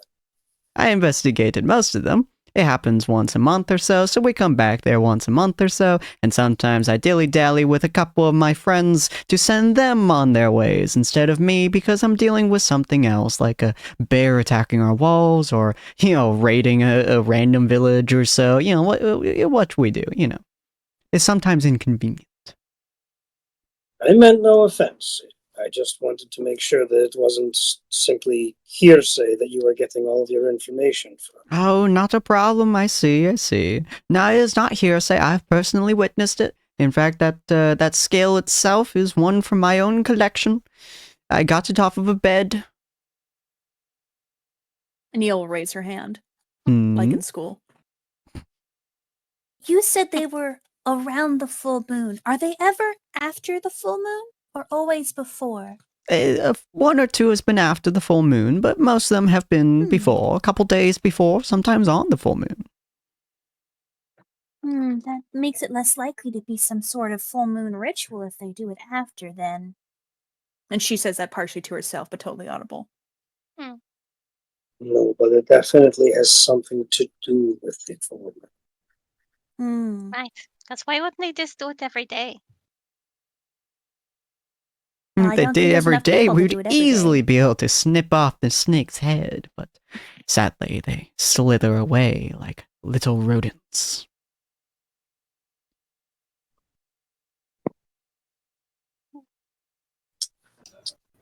So Ania's other good than on around questions. that time, then how are we meant to identify when that day will come? He shrugs.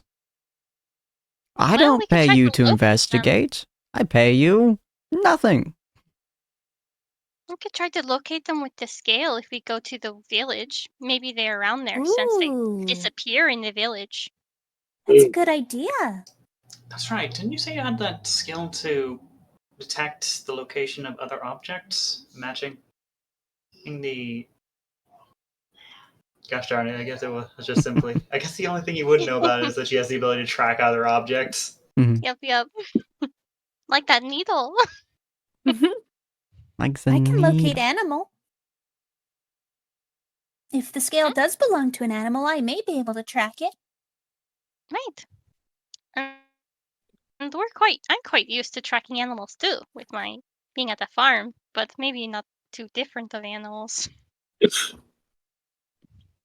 Well, I'm sure if you make it that far, we shall have invaluable amounts of information that you shall gather in some way, shape, or form. Kind of like looks at Rue, and he's like 5'9" or so he's a little bit taller than her, but he looks at Rue, and you can see his face is one of questionable judgment of like, she's tiny. She's like, I'm sure your party can find we're their the way. best. Yes, sure, yep. Oh, I have a question. Yes. If we fail the test, are we gonna be killed?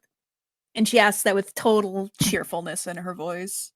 He looks at you and he smiles broadly, like it's like one of those like you asked the right question kind of smiles, but he smiles broadly and like he stops flipping the coin and grabs it out of the air and he goes, "Only if you fail badly." Oh, we can Bergman, fail less badly and not die. No, we're not. I'm good at tests. We haven't had someone fail and not come out scarred, but I'm sure you can do it. Your party seems to be We're really good. Yeah. What she said. Oh, we're fighting a big monster, aren't we? And Ania smiles more. Ania smiles more. It's a moment where he's just like, Kalmar just says, popping his knuckles. Yeah. It's like, depends on what you find. She won't. Let's not She hope won't give it's any not more. like a dragon. That would be crazy, wouldn't it? Dragons are extinct. Yeah, we've been told that for. The guild has been making. Literally, an entire guild was established on that fact. Oh. Oh, your does guild not actually folks so believe- weird. Nia does not actually believe dragons are extinct. Yeah. We're just That's- like, oh. As you guys no. are chatting away for a little bit and following him, and honestly, the giant fucking castle in the distance is very quickly approaching. We'll look at Sapphire. So, Sapphire, you've been journeying through this forest for most of the time that they've been chatting. You are. Make sure she's there. Oh, yeah, that's a good point. Sapphire! Here. Okay. Good. Yay! But you're traveling through the forest, and you're pretty much you are damn near invisible. You are moving at incredibly high speeds. You're weaving between the trees. This is your natural fucking habitat. This is more natural to you than literally like any other section of the world practically. This is how you grew up. This is how you exist. So you are running through this at an incredible pace, making practically no sound. As you're going through the area, you do see many different camps of smaller groups of bandits. You see some groups of 5, some groups of 10. You see a couple where they have like tents pitched up. You see all kinds of different creatures too. You see a couple of orcs, some humans, some half elves, some wood elves. You even see a goblin in there every now and again, but nothing too outlandish. The most outlandish creature that you actually do see is one Goliath. And he appears to be a leader of one of the camps, kind of barking orders at people as they're like chopping down trees for firewood and stuff like that. But as you are pretty much just dashing through this entire area, you would very quickly get to kind of the gates of the castle, the walls of the castle, and it's decrepit. There is so much of this castle that is just practically falling down. Most of the stone is chipped away to a degree. Several of the walls are like several feet smaller than other portions of the wall. But the gate itself looks to be still holding strong, still holding steady, and is currently raised. There's a small amount of water running through the area. It looks like it probably is used as a moat on the rainy months, and then for the dry months it probably dries up completely from the looks of it. So it looks more like aesthetic more than actual purpose. You're of course at the tree line at the moment, but you can kind of see there's a couple of archers and guardsmen along the tops of the wall, kind of looking around the area, making sure nothing's don't randomly spook them out of nowhere, like giant bats or other creatures like chimeras or anything like that. You also do notice that there is very little animal presence in this area, probably from the sheer amount of people in this forest, but there are very few animals that you've seen aside from like tiny bunnies or small elks or other creatures that are very small around the area, who are able to quickly move out of the way, or they're just able to hide very well or stuff like that. But for the most part, there's very little animal presence in this entire forest.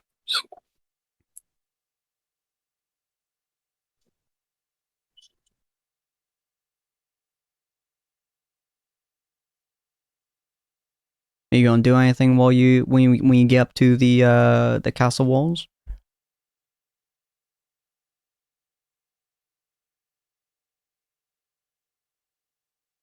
She died. Oh, Is she still typing? typing? Yep, typing. Look for a place to climb over. She says. Okay. So there's a couple places that you would be able to do so relatively easily.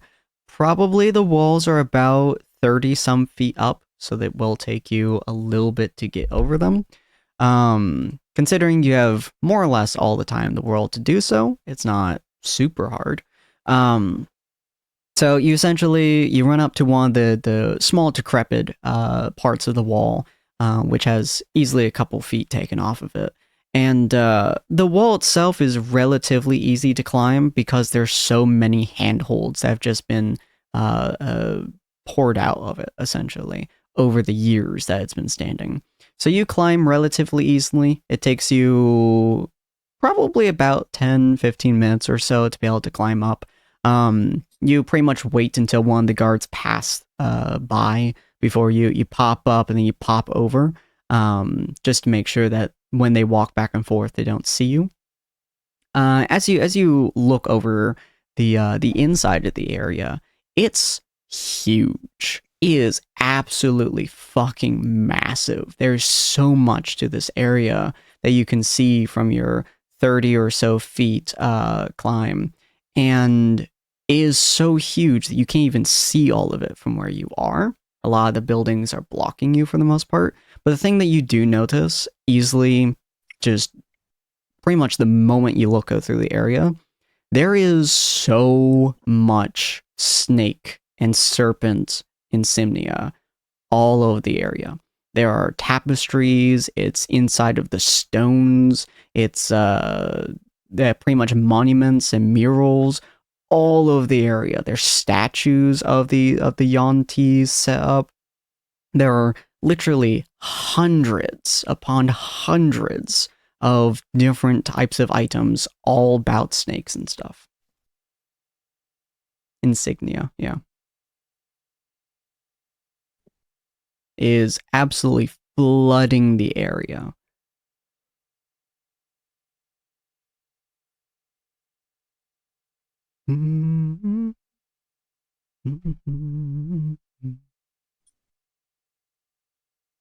Kill them, Sapphire. Kill them all. No, don't do that. Sneak trying and to stab be and small. sneak and stab. Plant a bunch of bombs. Is she looking for the king? What was the thing Ania said to her? Ania basically said maybe don't go for the king, but try to just get information on the area itself. She didn't give anything specific because she doesn't know what's over there, but she did say maybe not specifically find the king, just get information in general. I guess the question is Sapphire asking Ania that question in character? At this distance, you wouldn't be. Well, you could technically use this the sending stone to communicate. But it might give off a magical pulse. Mm-hmm. It's a one-time Ania use will if you're doing grimace. it directly into their head. It's a multi-use if you connect it like a phone call, which would probably be a very bad plan for that one.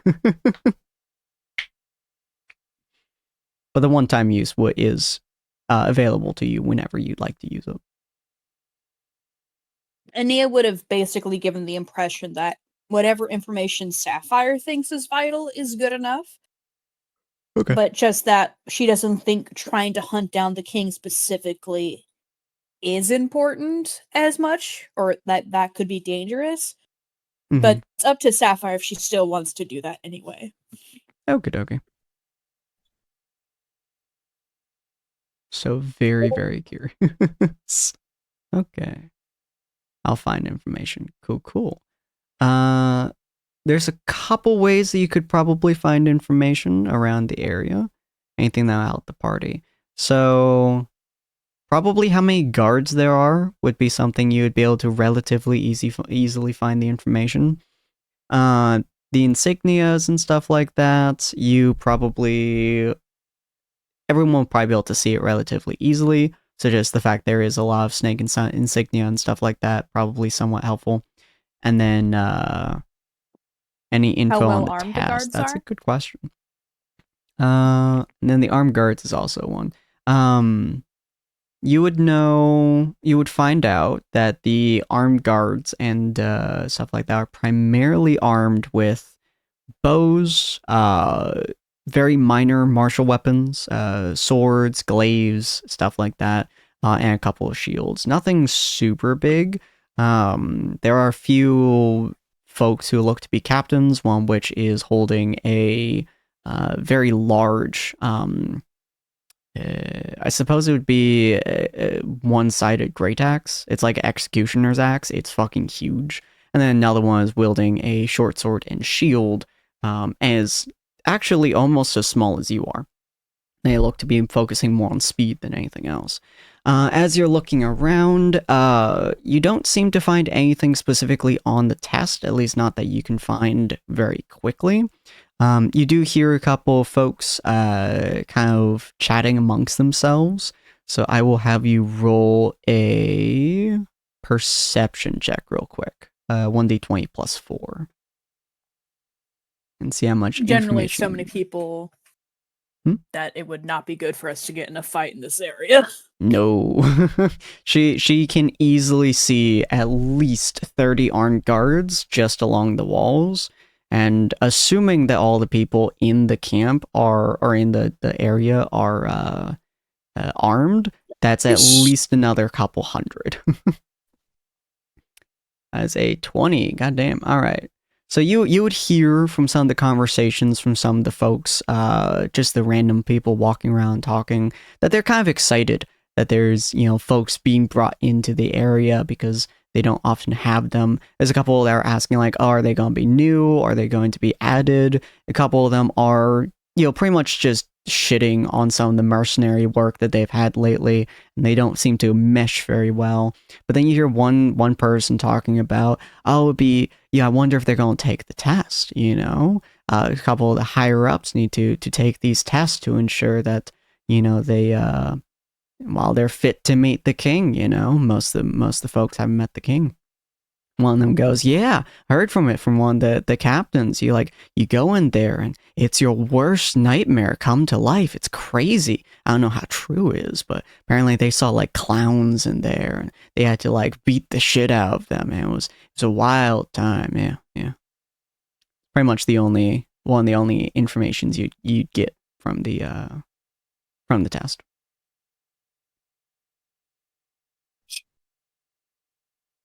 Got beat the shit out of a clown.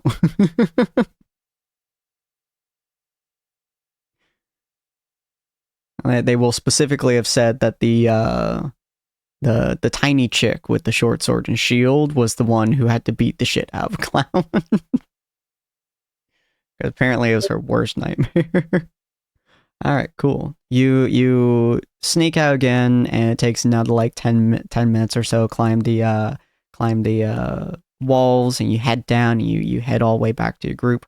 You are Speedy McSpeederson. They are about 3/4 of the way to the town by the time that you get back into the group, and you meld back into it. You sneak around the area, and you essentially find a gap in terms of when the guards are looking left and right, and you just slide up next to whoever's in the back, probably I assume Rue and Dakota. And you just slide up there, take off your hood. And you're just there now. Ania and Dakota, Rue and Dakota. You guys hear footsteps for a second. You turn, and then Sapphire's just standing there, walking with y'all, like nothing ever happened.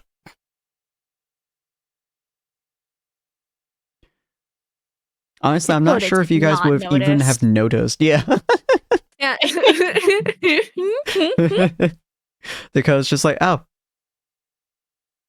did you leave? And Nia and the rest, you guys will also have noticed very quickly that Sapphire is back. Nice. Ania will look at her but not say anything yet, letting Sapphire take her time to reacclimate to the group and wait for her report first. Mm-hmm. Okay. Can I take a look at that scale? Yeah, Ania would take it out and offer it to Cyril. Does it resemble how big is this scale compared to a palm? Be it's a couple inches, I would say. So this is a big scale. It's a big scale. It's a very big scale. Does it remind me of any? Monsters based on my past? Roll me a history check.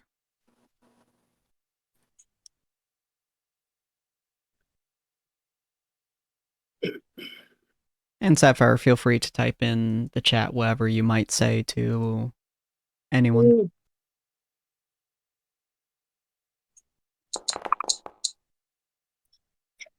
You don't recognize. You've never really fought scaled monsters before, for the most part. You fought a lot of furred monsters. But scaled monsters aren't usually a thing. You'll find a lot of them inside of the deserts, including reptilians and a couple proper snakes and lizards and stuff like that, as well as some more chitin creatures like scorpions and the like. But you've never really gone into the desert very often. You haven't really had much opportunity or need to go down there. And most snakes that you would fight in these general areas are very small. So you've never seen a scale this large.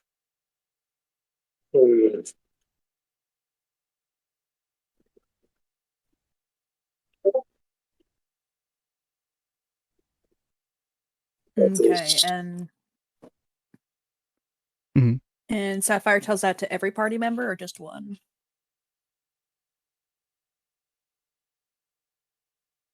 I mean, theoretically, the message stone could be used. Okay. That's true. Because if not, if we get separated and have to take the test, it would be better if everybody knows them. That's fair. Neil Grimace. Okay, so yeah, she'll use the message stone to basically tell all of you guys what she's heard so far. I appreciate the care package. Gelmar just like message stones back. Had to beat the crap out of a clown. What's a clown? What's a clown? What's a clown?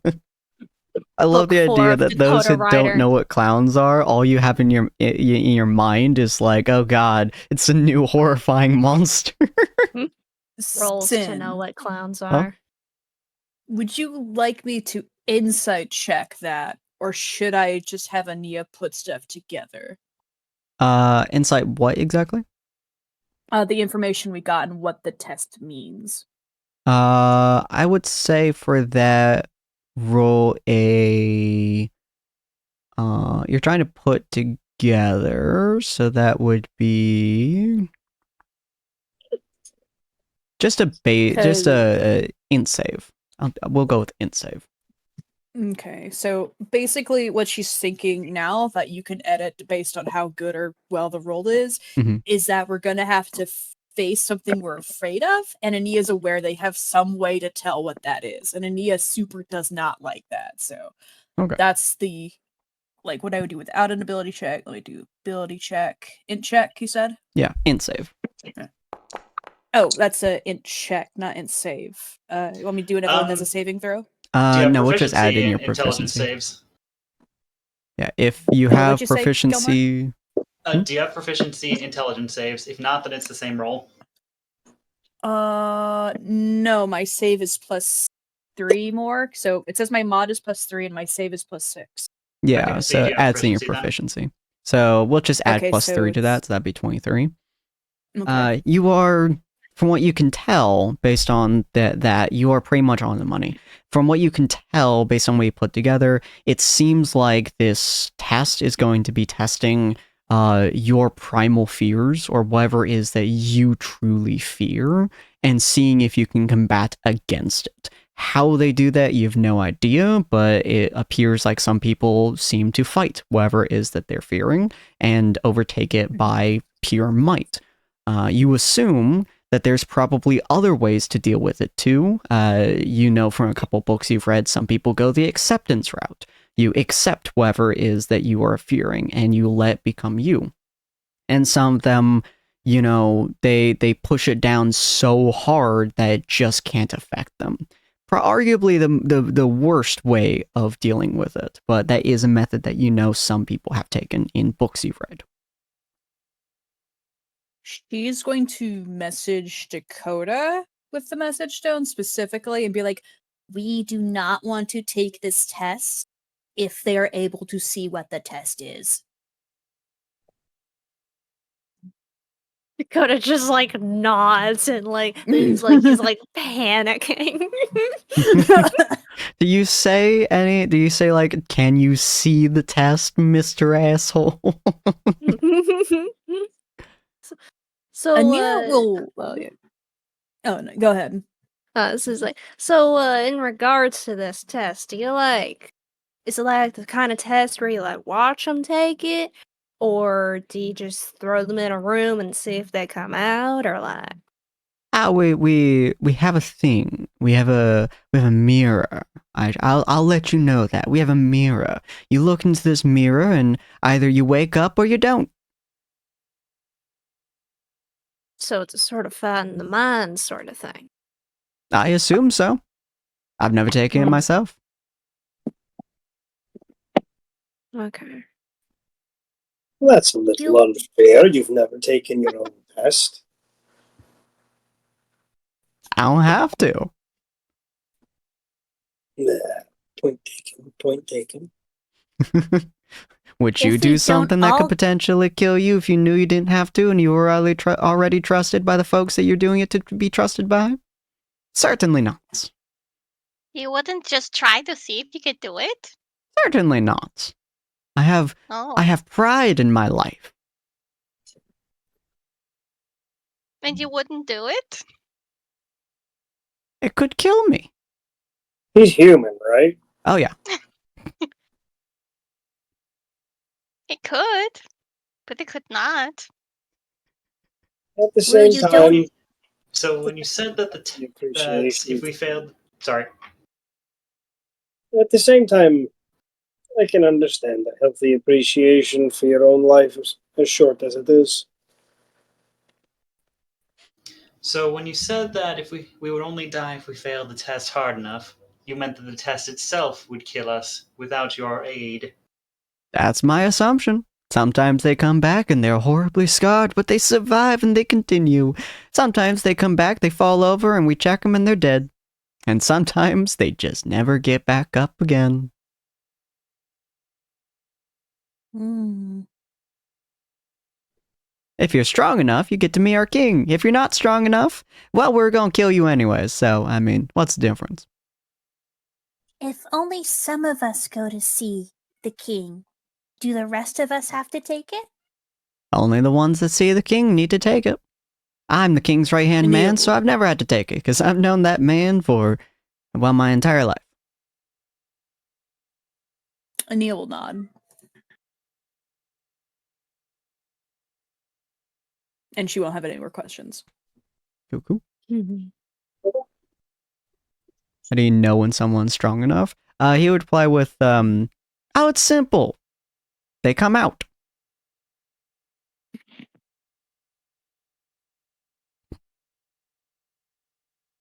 He says that in the most casual tone, by the way. So he, like, pulls out his dagger. He just starts, like, cleaning his nails.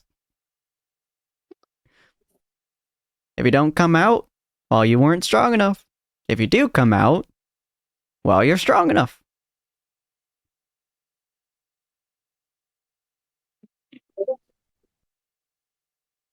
Scarred were strong enough? Oh, certainly. They managed to come out of it. And yeah, if you're gonna come out of it, you've survived the test. That's why it's a test. You either survive, or you don't. And if you survive, we just think you're strong enough. We have no idea what the actual test does. The people that have survived it, well, one tried to kill a clown. Clowns. Oh, how do you know that? Oh, she did told they us. tell you after? Oh, okay. That clown haunts her to this day. Oh, that's pretty bad. Sometimes she still sees the clown. Every now and again, Do I we know- wake up and she stabs the clown. It's actually just the wall, but she stabs it. A lot. I've been to the town circus. I know what a clown is, right? Yeah. Okay. Gelmar She's- doesn't. She stabs it so often, screaming its name. Its name isn't Cloudhound? What is it? Honestly, I don't know. It's kind of just gibberish whenever she starts yelling it. Eventually, she just says, "Clown! Clown!" He walks over to a tree and just starts stabbing it, mimicking the girl. Clown, clown, clown, clown, clown! And then she just lays back down and falls back to sleep. Oh, looks like she defeated it then. Good for her. Honestly, it's pretty Yeah. impressive. I've never seen someone attack a clown so viciously. So proud. And no one's thought about trying to help her recover from this incident? Right. What does she need to recover from? I mean, it very clearly strongly affected her if she's still that way to this day. I suppose that could be true. She mostly just really hates clowns. It's probably not a good time for her then. Well, if any of you decide to become clowns, don't come visit. I'll just have to send back my Clowns acceptance. Are clowns a role then? He just says with the fingers to his face. If you wish to become one, you're more than welcome to. I don't know actually the process to become a clown. I never decided to follow up on that. Are they strong? He says, tilting his head. I shot a clown once, way back in my youth. That does not sound good. What did it do? Well, ever since the 5-year gap in between me first meeting them and then coming back, well, he used to be my sidekick, but after he became a clown, just wasn't the same anymore. The You had a clown sidekick? Oh, Dakota. Dakota I has a thought clown offense. Sometimes I can still hear his voice.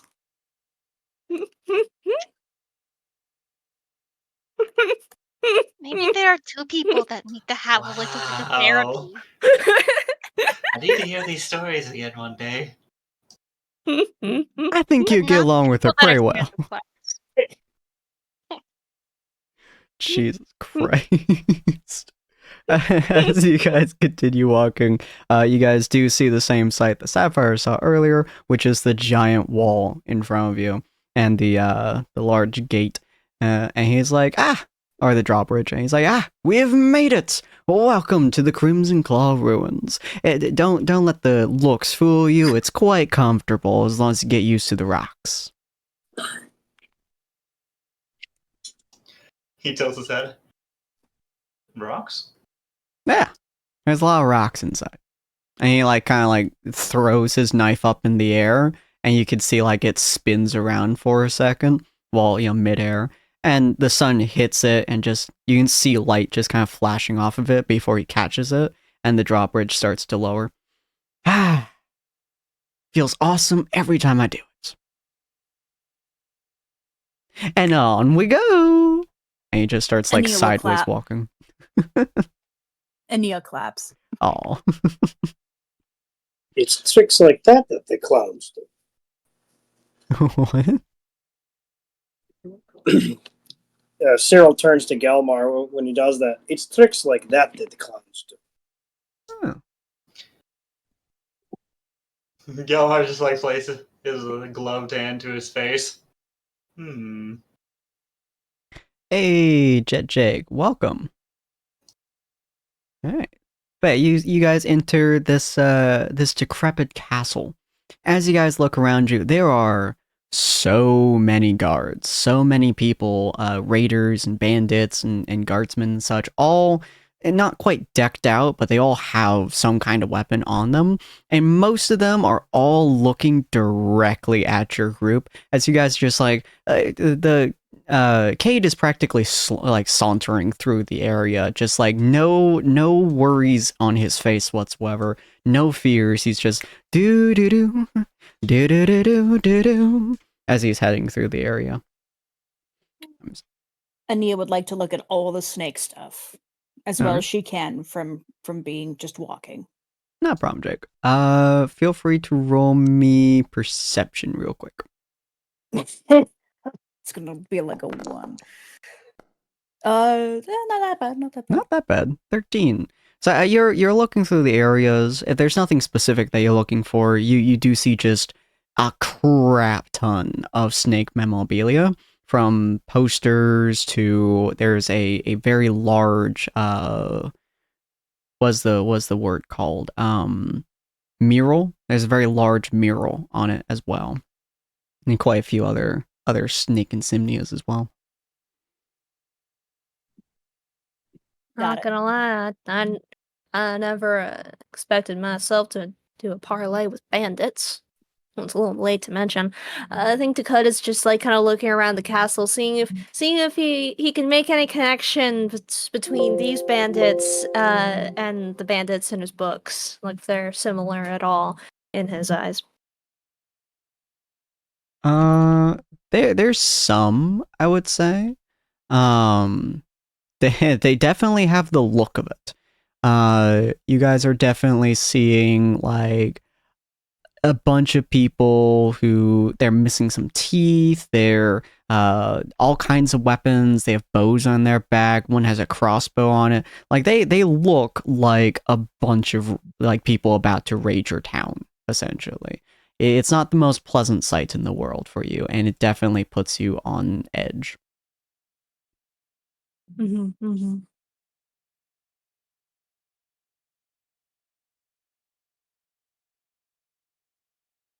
Is there anything else that you look at? Inia's good with just walking, following. Okay. She already did her check. Cool. Well, in that case, I will say, as you guys are walking through that mural that you guys see, there is a massive mural on the side of essentially the inner castle. It's like separated into two sections. You have the outer side out of the castle, and you have the inner castle. The outer castle is this large bunch of barracks and different housings and stuff like that you guys can walk in between, walk into. And that's where the majority of the people is. The inner castle, which actually this layout reminds you very heavily of the Elven kingdom as well. The layout is almost identical to it. It's definitely Elven design. Oh, you could have mentioned that. I didn't think about it until right now. But there is definitely Elven design, or at least what the elves made their castle to be like. What are you saying, Ania? Ania keeps looking at the mural, like looking very excitedly, like she absolutely wants to go over and study it, but of course can't because she's being escorted. Very fair. It is quite large, so you can kind of see bits and pieces of it. From what you can tell, based on walking and just looking at it, it looks like, let's see, how would I define this? It looks like a bunch of what you assume are Yontis. It's snake people, either people with snake tails or snake head, or some snake imagery upon a person, as well as different people as well. And it looks like the people and the snakes are kind of getting along. And the second portion of the mural, as you continue looking to the right, it looks like they're starting to do some kind of chant, some kind of cheer, maybe a sacrificial thing, maybe a celebration, maybe an omen, whatever it may be. It seems like they're celebrating of sorts. As you continue further to the right, there is, in relative size to these tiny mural people, what has to be the largest dragon that you've ever seen or can even comprehend. It makes the people look like ants on the mural. And it looks like it's coming from the sky. Question. What's the scale color of the dragon? It's stone, so you can't tell.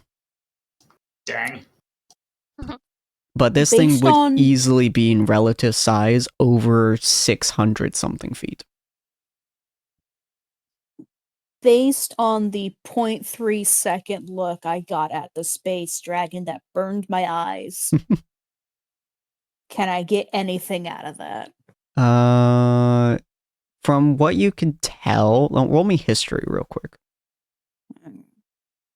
See if your brain will let you think about it. That's not bad. It has a similar feature to it.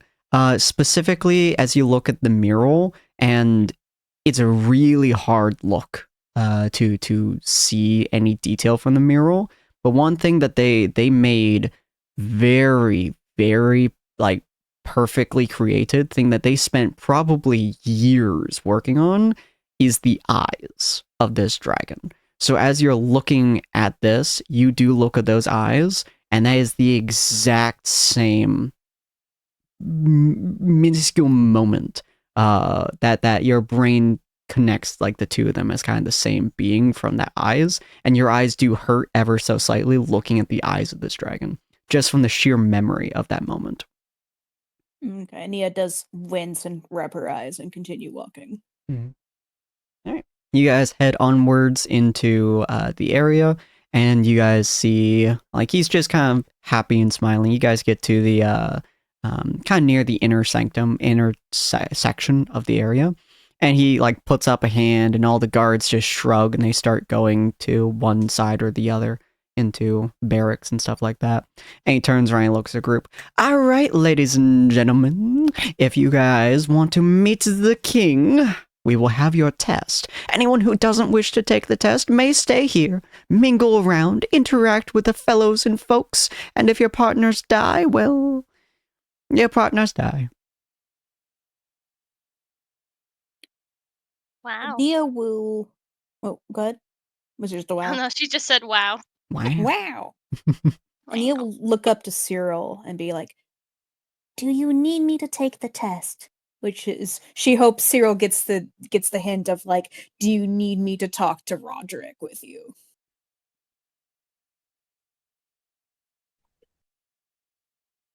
Zero? He kind of thinks for a second.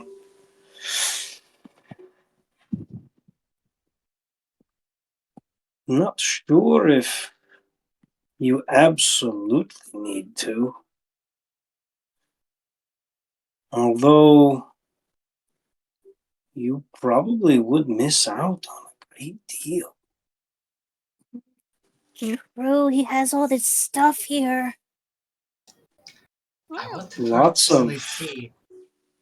Lots of juicy, interesting things to find out. And they will like groan, tilt their head back, and be like, "Fine." I Teams wanna go in see these together. clowns. It can't. Oh, it can't be that bad. Do we take it individually or together? Whoever looks at the mirror will be taken into the world. What happens inside of that world is entirely up to the mirror. You will nod. And no one else can see what's happening in the mirror. Not in the slightest. All we know is what they say Insight. afterwards in those goddamn clowns. She does roll insight, even though that's real fun. all you can tell, he has some serious issues with clowns. All right. You'll whine, but she seems willing to go. Less so for being there to talk to Roderick, and more so that she can ask Roderick maybe about the Yonti. Okay. In that case, I'm assuming everyone's gonna follow her lead. Nah, there's Dakota. And I think Dakota, he'll like hesitate, but I think he'll nod and he'll say something like, "Oh, I don't think I'd forgive myself if something ended up happening during your talk with the king and I wasn't there." And if everyone or anyone gets stuck, don't worry. We'll go back in and we'll go get you. Is that how that works? Besides, it's a wonderful opportunity to look at a new culture. And apparently how they fight. I'm intrigued. I don't think everybody's gonna be fighting clowns, sir. Unless you're afraid of clowns. It's the only idea I've heard of so far. Fair enough. I think we'll all be okay. We're pretty strong. All right. He walks into a small tent off to the side, and as you all walk in, with slight difficulty from Cyril, considering his size, he walks over to what looks to be a cloth draped over a mirror, and he's standing next to him. He's like, "All right, here is the mirror. We found this some time ago in this castle, and it's an artifact full of magic. You can all distinctly feel the magical power from it. Once I remove the cloth, you will all be... Honestly, you'll probably be unconscious for a little while. I don't know how it works exactly. We'll make sure your bodies don't get attacked in any way, shape, or form. Trust me, if someone tries, I'll take off their pinky and their middle finger. It's funny. People have tried. I have many collections. So don't worry, your bodies will be safe and sound with us, and when you awaken, if you awaken, we'll bring you up to the king." Okay. Well, thanks for looking after them.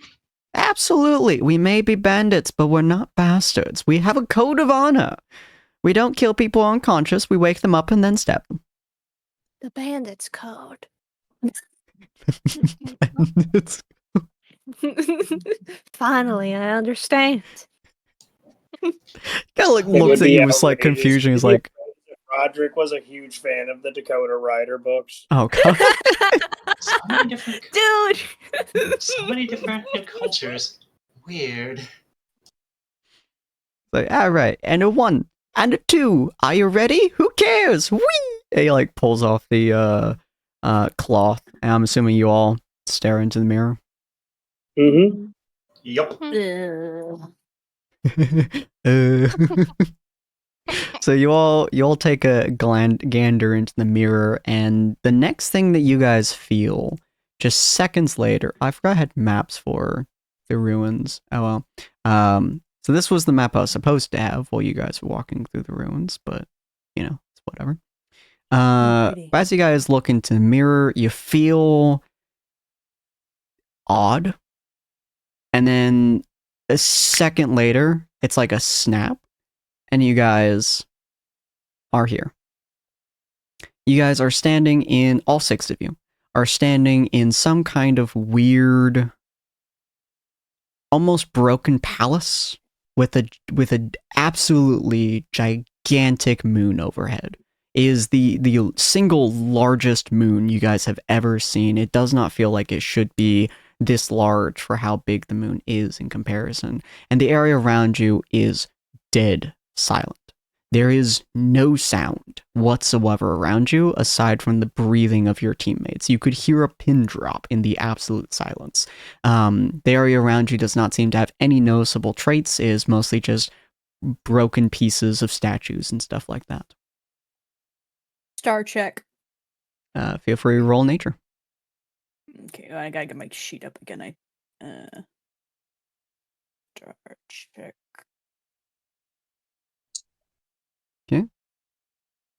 13. As you look up at the stars, they are and are not similar. You look up at them, and you've studied the stars for so long, the actual positioning of the stars doesn't matter to you that much.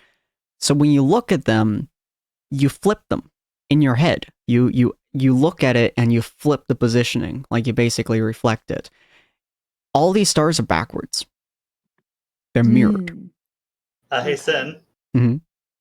Does the world that we understand have 2 moons? Your world does not, no.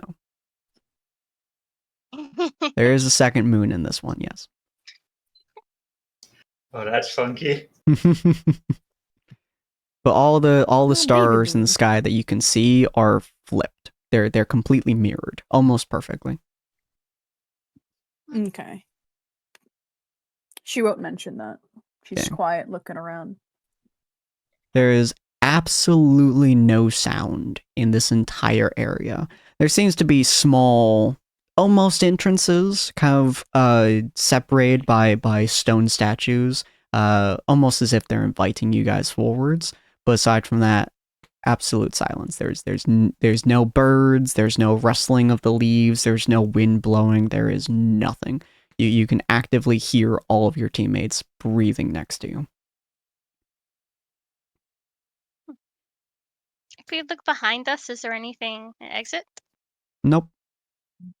Just some stairs and then some more foliage and a outcropping of rock.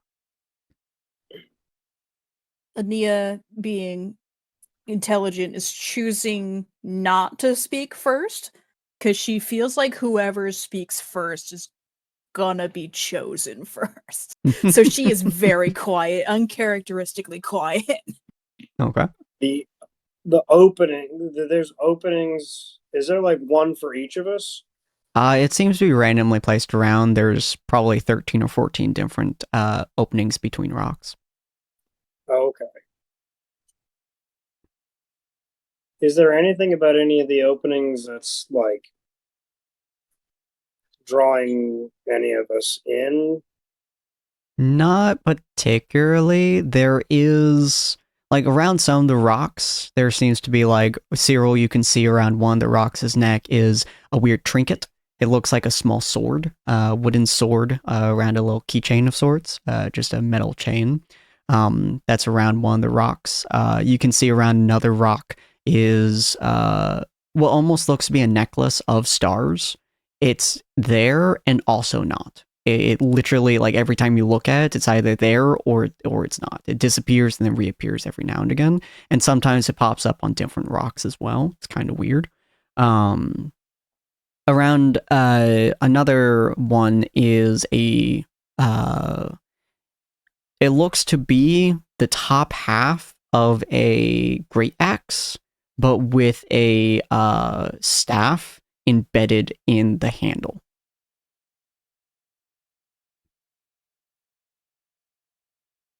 Hmm. I'm currently debating if that one's for Gilmore or Rue. I mean, we are technically both axe-wielding spellcasters. Or at least Gilmore's kind of a spellcaster. Something about the trinket, the wooden sword on the necklace. Mm-hmm.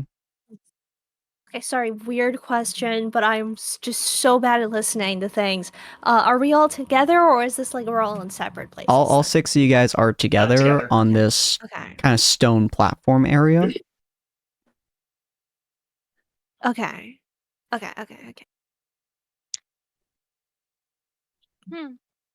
going to be the first to try something here. I'm going to step from the stone platform towards the little wooden sword. Okay.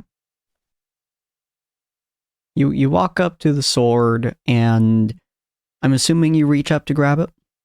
Mm-hmm. Yeah, you reach up, you grab it, you pull it off, and it has a sense of familiarity to you that you don't understand. And as you pull it off, you do see in front of you a pinkish purple mist slowly start to form between the two statues. No one else sees this mist, but you see the mist slowly start to form and kind of swirl in front of you, and it just kind of is there. Since nothing's happened to Cyril as far as I can tell, and he is like walking around the platform seeing if there's any other trinkets, or if it's just those 3. Yeah, let's all scatter and look at all of them. Yeah, I think She's staying on the platform though. Agreed, yeah. You guys are kind of looking around the area, and you guys do see a lot of other trinkets too. You see a very rusty broadsword stuck in the ground. You see a cloak made from bearskin, just covering one of the statues, kind of cloaking around the edges of it. You see another one that is looks like a knife that's just buried in the skull of the statue as well. And it seems like most of the knife seems to be broken off, as there is the knife edge or the knife tip kind of to the left of the statue itself, but the knife is still somehow in the skull. And you guys see, I think one other trinket that you guys would see is a bouquet of flowers just in the hand, or in the I suppose hands of this statue thing. One of the statues. Is there 6 or is there more than 6? There's about 13. Oh. Not items, but statues. Oh, okay. What about the His items? knife in the head looks really hardcore. Maybe not this one. Yeah, the knife, cloak, bow axe, wooden sword. What about the flowers? The flowers is Flowers. nice. Add the flowers. So I think that's 5 I've counted so far. I feel like I'm there missing was one. also the axe head with the staff. Oh, yeah. Necklace of stars. Necklace of stars. Yes. Yeah, that was it. So there's 6 of them so far that you guys can see. Do you walk up to the flowers room? Oh, sure, I'll walk up to the nice flower. It's better than everything else. Okay. It's the necklace. As you walk up to it, you realize that the flowers are it looks as if it's a weird owl creature, but with like, marble arms. And it's as if they're holding the flower bouquet with, basically in the crook of their elbow to their armpit, but the flowers are growing through that hole and leading downwards along the stone. Sapphire's going for the necklace. Okay. I As you guess go I'll up to the necklace, it's difficult to see it every now and again. Every time you look away, it's either there or not. And so as you walk up to it and you hold it in your vision, and you get up to the statue, it becomes concrete. Well, not concrete, but it becomes real. Essentially, you can see the stars on the necklace now, and you can even touch it and feel the starry necklace. What are you doing, Gelmar? I guess Gelmar's gonna approach the one on the shape like a great axe with a staff in the core. Okay. You walk up to it. Do you pull it off? Do you do anything with it? I'm just gonna stick my fingers underneath it and lift it up towards me to examine it. Not really pulling it off, just still looking it over. As you do this, and as Sapphire grabs the starry necklace, both of you also see a purplish pink swirl of mist form in front of you. I'm getting a bad feeling about all this. Gelmar just lets go of the staff and takes a couple steps back and watches what the mist does. It does not change. Are the statues different? They are. Some of them are animal statues. There's a bat statue, a bird statue, a wolf statue. There's a couple of wolf statues, and then a couple of them are knight statues as well. They have like weird, different knight helmets. Any snakes? There are not, no. Okay. I just imagine like Dakota looks at the knights and then kind of looks back to see if there's any recognizable things. I will say, which one was on? It was the cloak. Yeah, the bear cloak is next to the knight statue. Yeah, I'll go touch that. You also get a swirling pink mist in front of you. Okay. The world you said there was an bearskin supposed to be. What in the world is bearskin supposed to supposedly maybe do with me? Are there any statues that don't have an item? There's about, let's see, there's 6. There's about 7 of them. 7 statues. Okay. And what's the item that's left? Let's see. The wooden sword, bear Oh, the cloak. skull. Oh yeah, the skull. I was with gonna the stab. say it was between the skull and the cloak. Yeah, and Dakota took the cloak. Mhm. Sick. Mhm. And the owl will start to. You said there was an owl statue or just Yeah. a bat one? There's Okay. an owl. She'll There's a bat. There's a wolf. Was the owl associated with any of the items? The owl was not. Okay. She'll approach the owl It was statue associated with first. the bouquet. Yeah, I think. Oh, did I say the owl was a bouquet? Oh yeah, you said it was an owl head or something. Oh, okay. Then yeah, it would have been there. Okay. What about the bat? The bat would be alone. Okay, she'll approach the bat statue, and if nothing happens, she'll start to approach the skull. Okay. Nothing seems to happen when you approach the bat. It's a meticulously designed bat statue. Like it's very impressively made. Whoever designed these statues spent a long time doing them, but nothing seems to happen. As you walk over to the stabbed skull, do you touch it? Do you just look at it? She looks at everyone else 1st. Mhm. She did notice Gelmar seemed to back up and look at stuff. Yeah, Rue's also taking a step back from. She hasn't touched the thing yet. Mhm. I don't know if this one seems to have a lot of plants and stuff involved. And I'm not really a druid. Mm. Do you want to switch? I guess I could take the skull, the scary skull, if you want to switch with the flowers. Oh, I'm fine with both. I don't know if they're meant to be for any of us specifically. If any of us can grab them. Does seem interesting. Is everyone else okay? And she'll try to call out to everyone else who has already touched theirs. They As can all far as hear I you. can tell. Gelmar will Yeah. take a strong sidestep to make sure he can keep still the mist in his sight as he responds. I think so far. Neil look to Rouge like, If you like the bouquet, it's totally fine. Mm. If you like it, that means it calls to you.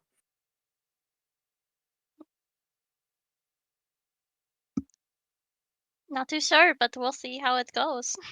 Have we tried going in front of one of the ones that isn't has nothing? Ania did that, but then nothing happened. Yeah, nothing happened. Sad face. Right. Oh, what do we do now? She's anxious. Cyril's gonna and Neil, go ahead. Cyril's gonna take the trinket, gonna hold it a little tighter in his hand.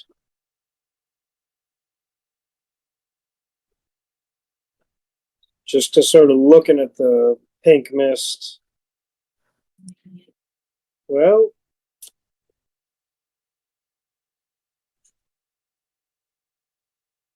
forward. Forward unto dawn. And he In which just direction? steps into the mist. Y'all see him step forwards and then disappear. You guys can't see his pink mist, by the way. He just steps Yeah, I was between gonna the say. just steps between two statues and is gone. Leaders, Gelmar just wide-eyed. That's not exactly the best of prospects with magic involved. Ania will look back to Rue, and she almost taps the skull because she's very tactile, but she pauses because she's gonna like tap it like making note of it, and she looks at Rue and is like, Whichever one you want, I will take the other because, I'm fine with you having either. and she looks at the skull again. She says, Considering your memory, this one might be quite difficult if it has anything to do with such things. that is true. Hmm. Well, I suppose if it has to do with plants in this one, I at least have one magic fire spell. "Can we use our magic here? Does Ania have any like? Can she feel her magic? Can Rue feel any connection to her friend?" Oh yeah, friend. You guys feel identical to how you did before you walked into the mirror. Doesn't seem like anything was taken away from you. Ania will pause, and then she'll go over to where Rue is. And I would like to cast Speak with Plants. Ooh, okay.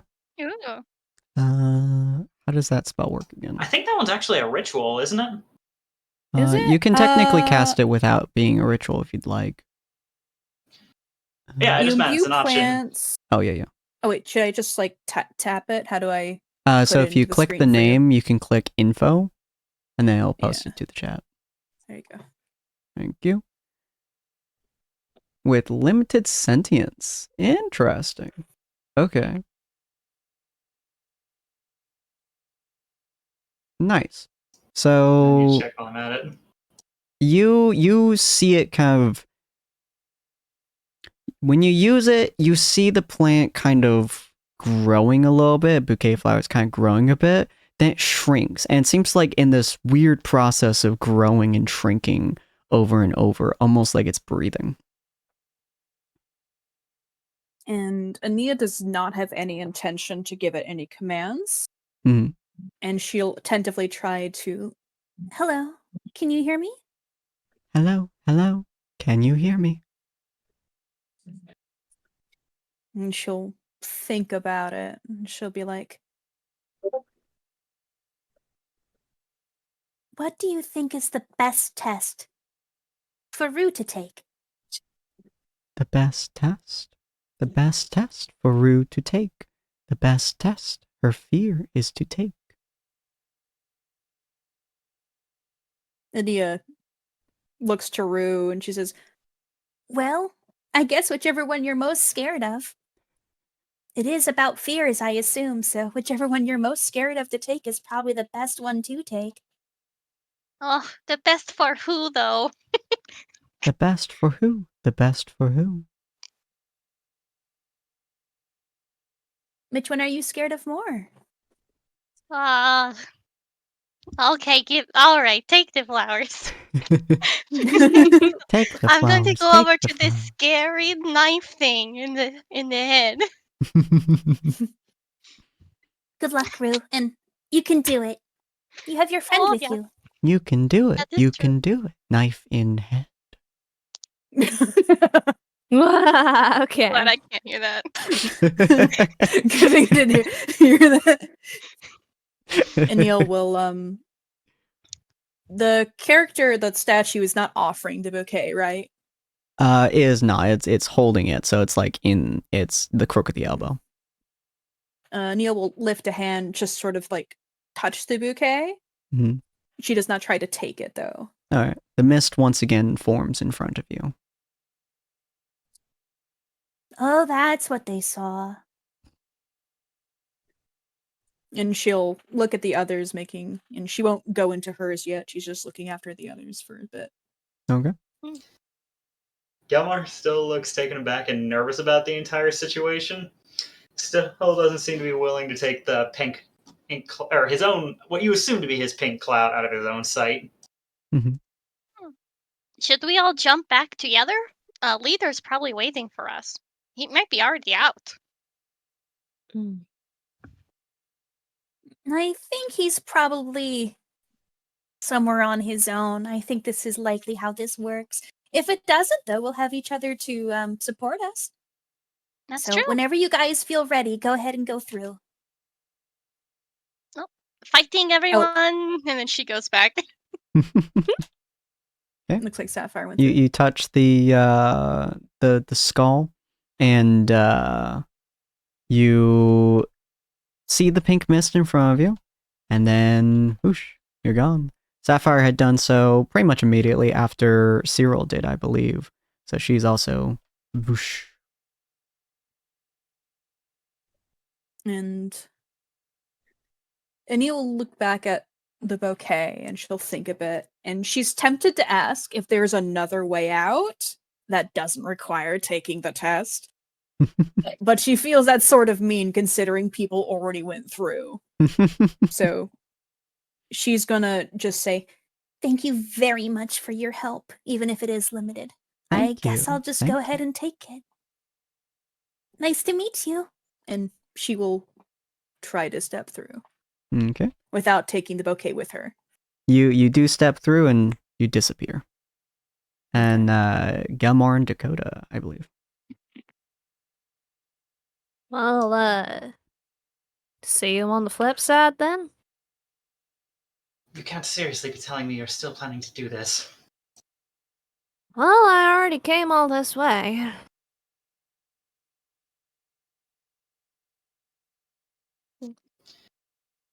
He'll kind of watch to see if Gelmar steps through. He is not. He is still. I'll just quickly. He's switching these. He's still. He's literally to everyone he's talking to, repositioning himself so he can keep both the person he's talking to and the mist in his vision at the same time. Are you planning to? I don't really know what your plan is, actually. At this point, I'm not certain if we're walking into a trap or if we're essentially. If the test is as they say, or if we're just simply throwing ourselves into a potential death trap with no way out. For all we know, on the other side of these mists is just simply a pit.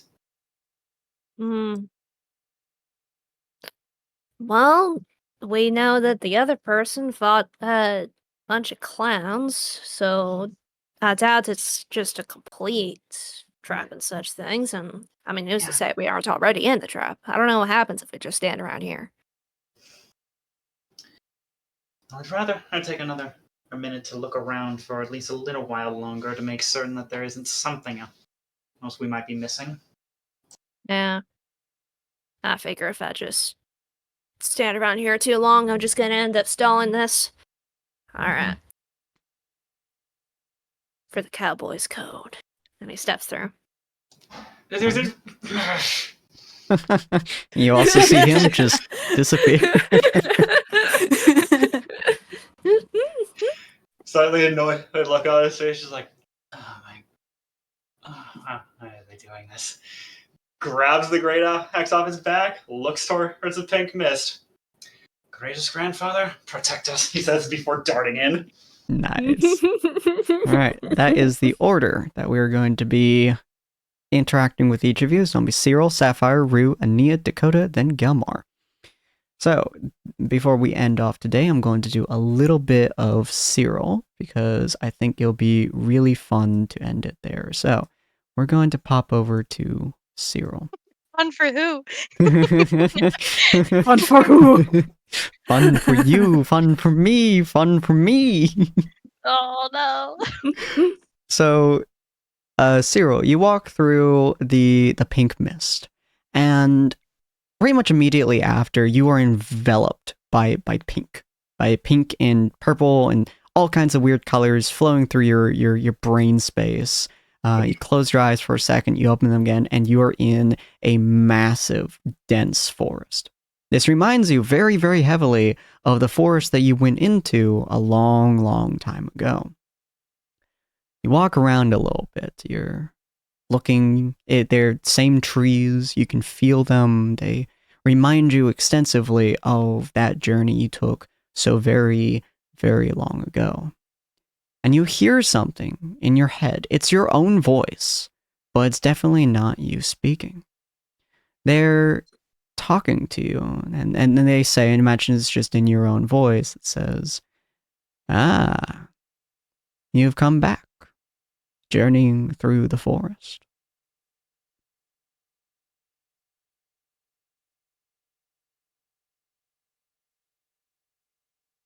Who are you? Who am I? You, we shall say.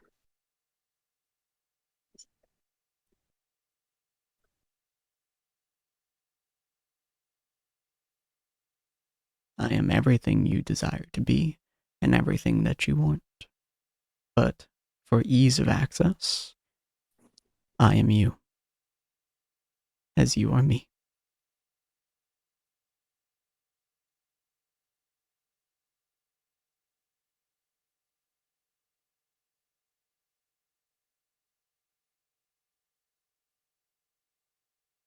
He's gonna keep walking forward. Okay. As you continue walking forward, you feel and air quotes see a perfect replica of you standing right next to you, walking in perfect time.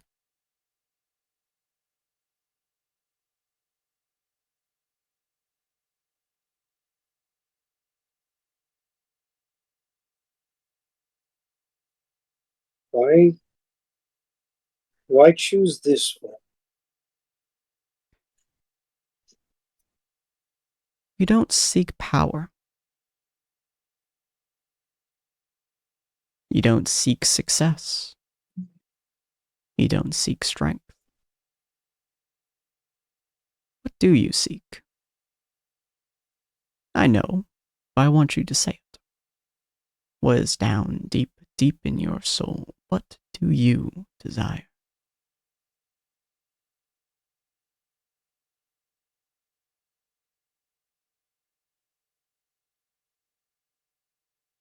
Suppose the most selfish thing that I could desire.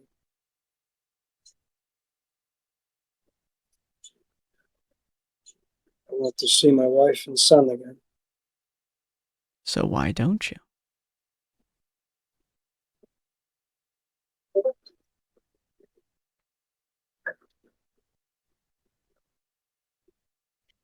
What do you mean? You have the power.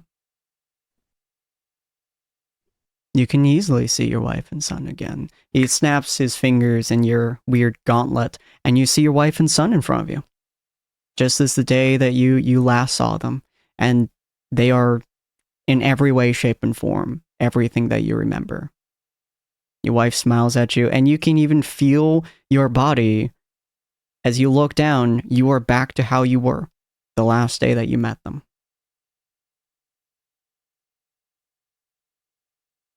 It's not that hard. You simply need the power. And I have that power.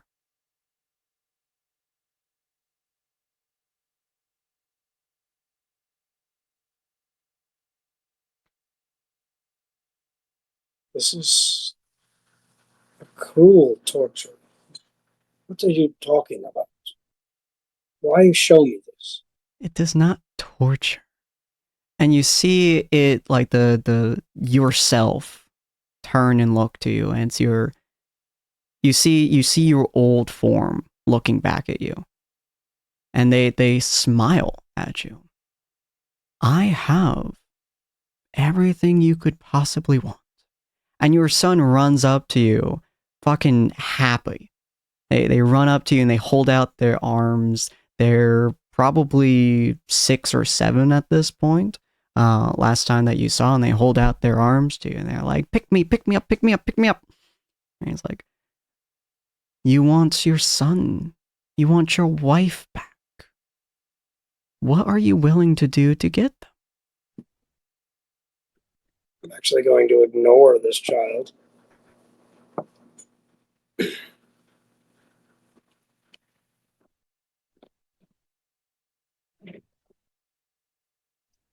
I'm willing to do what I have to do. And I know that in order to meet them on the other side of the bridge, I must not take the easy way out. What if you wanted to meet them on this side of the bridge? Let them come home to you. One last time. For the rest of your life. Turn back to who you were, not this monstrosity that you see yourself as. If you could have that, the very power of creation at your fingertips, the very ability to get your wife, your son, and even your comrades. It snaps its fingers again, and you see your entire platoon standing there, all smiling and happy. Would you be willing to take it?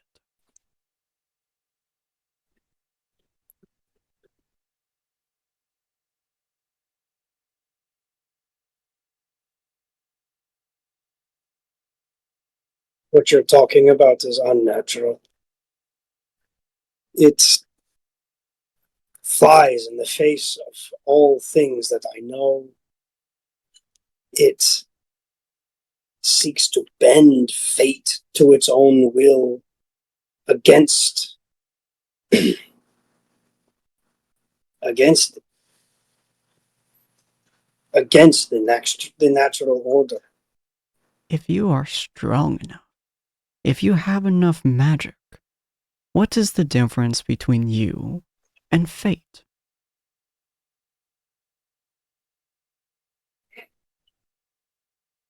Is it truly bending the natural laws of order?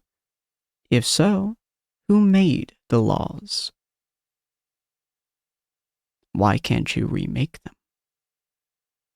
Because that is not my place to But remake why? them. It's not even my place to ask why. The only why I need to know is why you torment me so. You give me false images, false hope. You bring my They are not bring my false. son in front of me, and I know how false this image is. I held his dead body in my hands when they brought him back through the gates. Wouldn't you Do not love to insult hold me. his hand one more time? And I will. I will do it the right way. You insult me with these... not even ghosts. False images. How fucking dare you? You hear the one sound that will always and forever chill you to the bones. You hear the roar of that creature echoing through the forest as your child and your wife disappear, and your men all back up a little bit and get right in the right positions. And he's like, well, if you do not wish to see your child again, or your wife again for a long period of time, then I know you seek to fight and kill this creature. Kind of gestures to the forest. You seek the ability to end it so it doesn't end others. Your selfish and yet selfless act to protect all of your teammates who may or may not be dead now. So, how about this? I will give you the power to fight this beast, and then you may reunite with your loved ones whenever you so choose. That is not against the laws of reality as you know it. It's simply power. No, it is a shortcut. Everything's a shortcut if you think about it. And you've No. lived for so long now. Do you wish to Yes. keep going?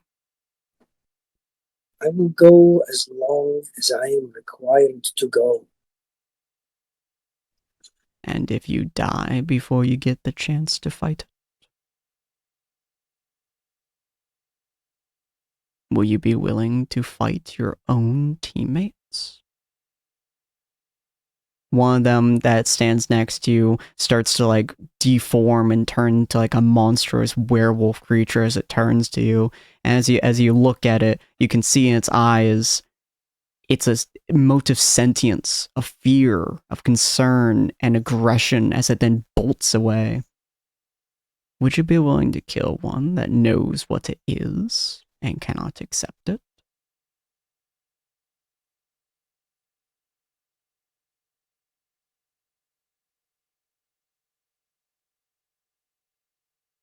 If I have to. If I must. I know that my men have been yoked with madness and misshapen and transformed. The only thing that would have been a gift unto them was that they were not taken from out of time. The only thing that would have been a gift would be to know, as I walk through that forest once again, to know that they all aged and died of that old age. If all I found were piles of bones, I would be relieved. But if all I find are my men stricken with madness,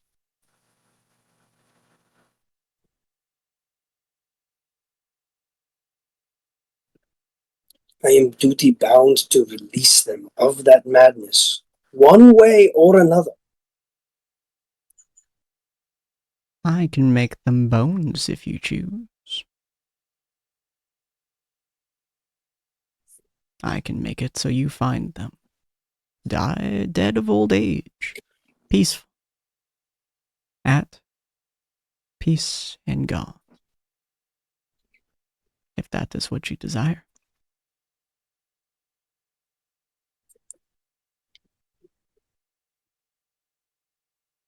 More corners cut from the path. I'm not.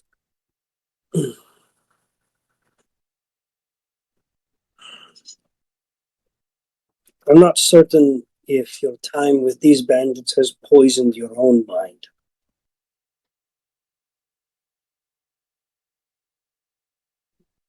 But I know the path I must tread.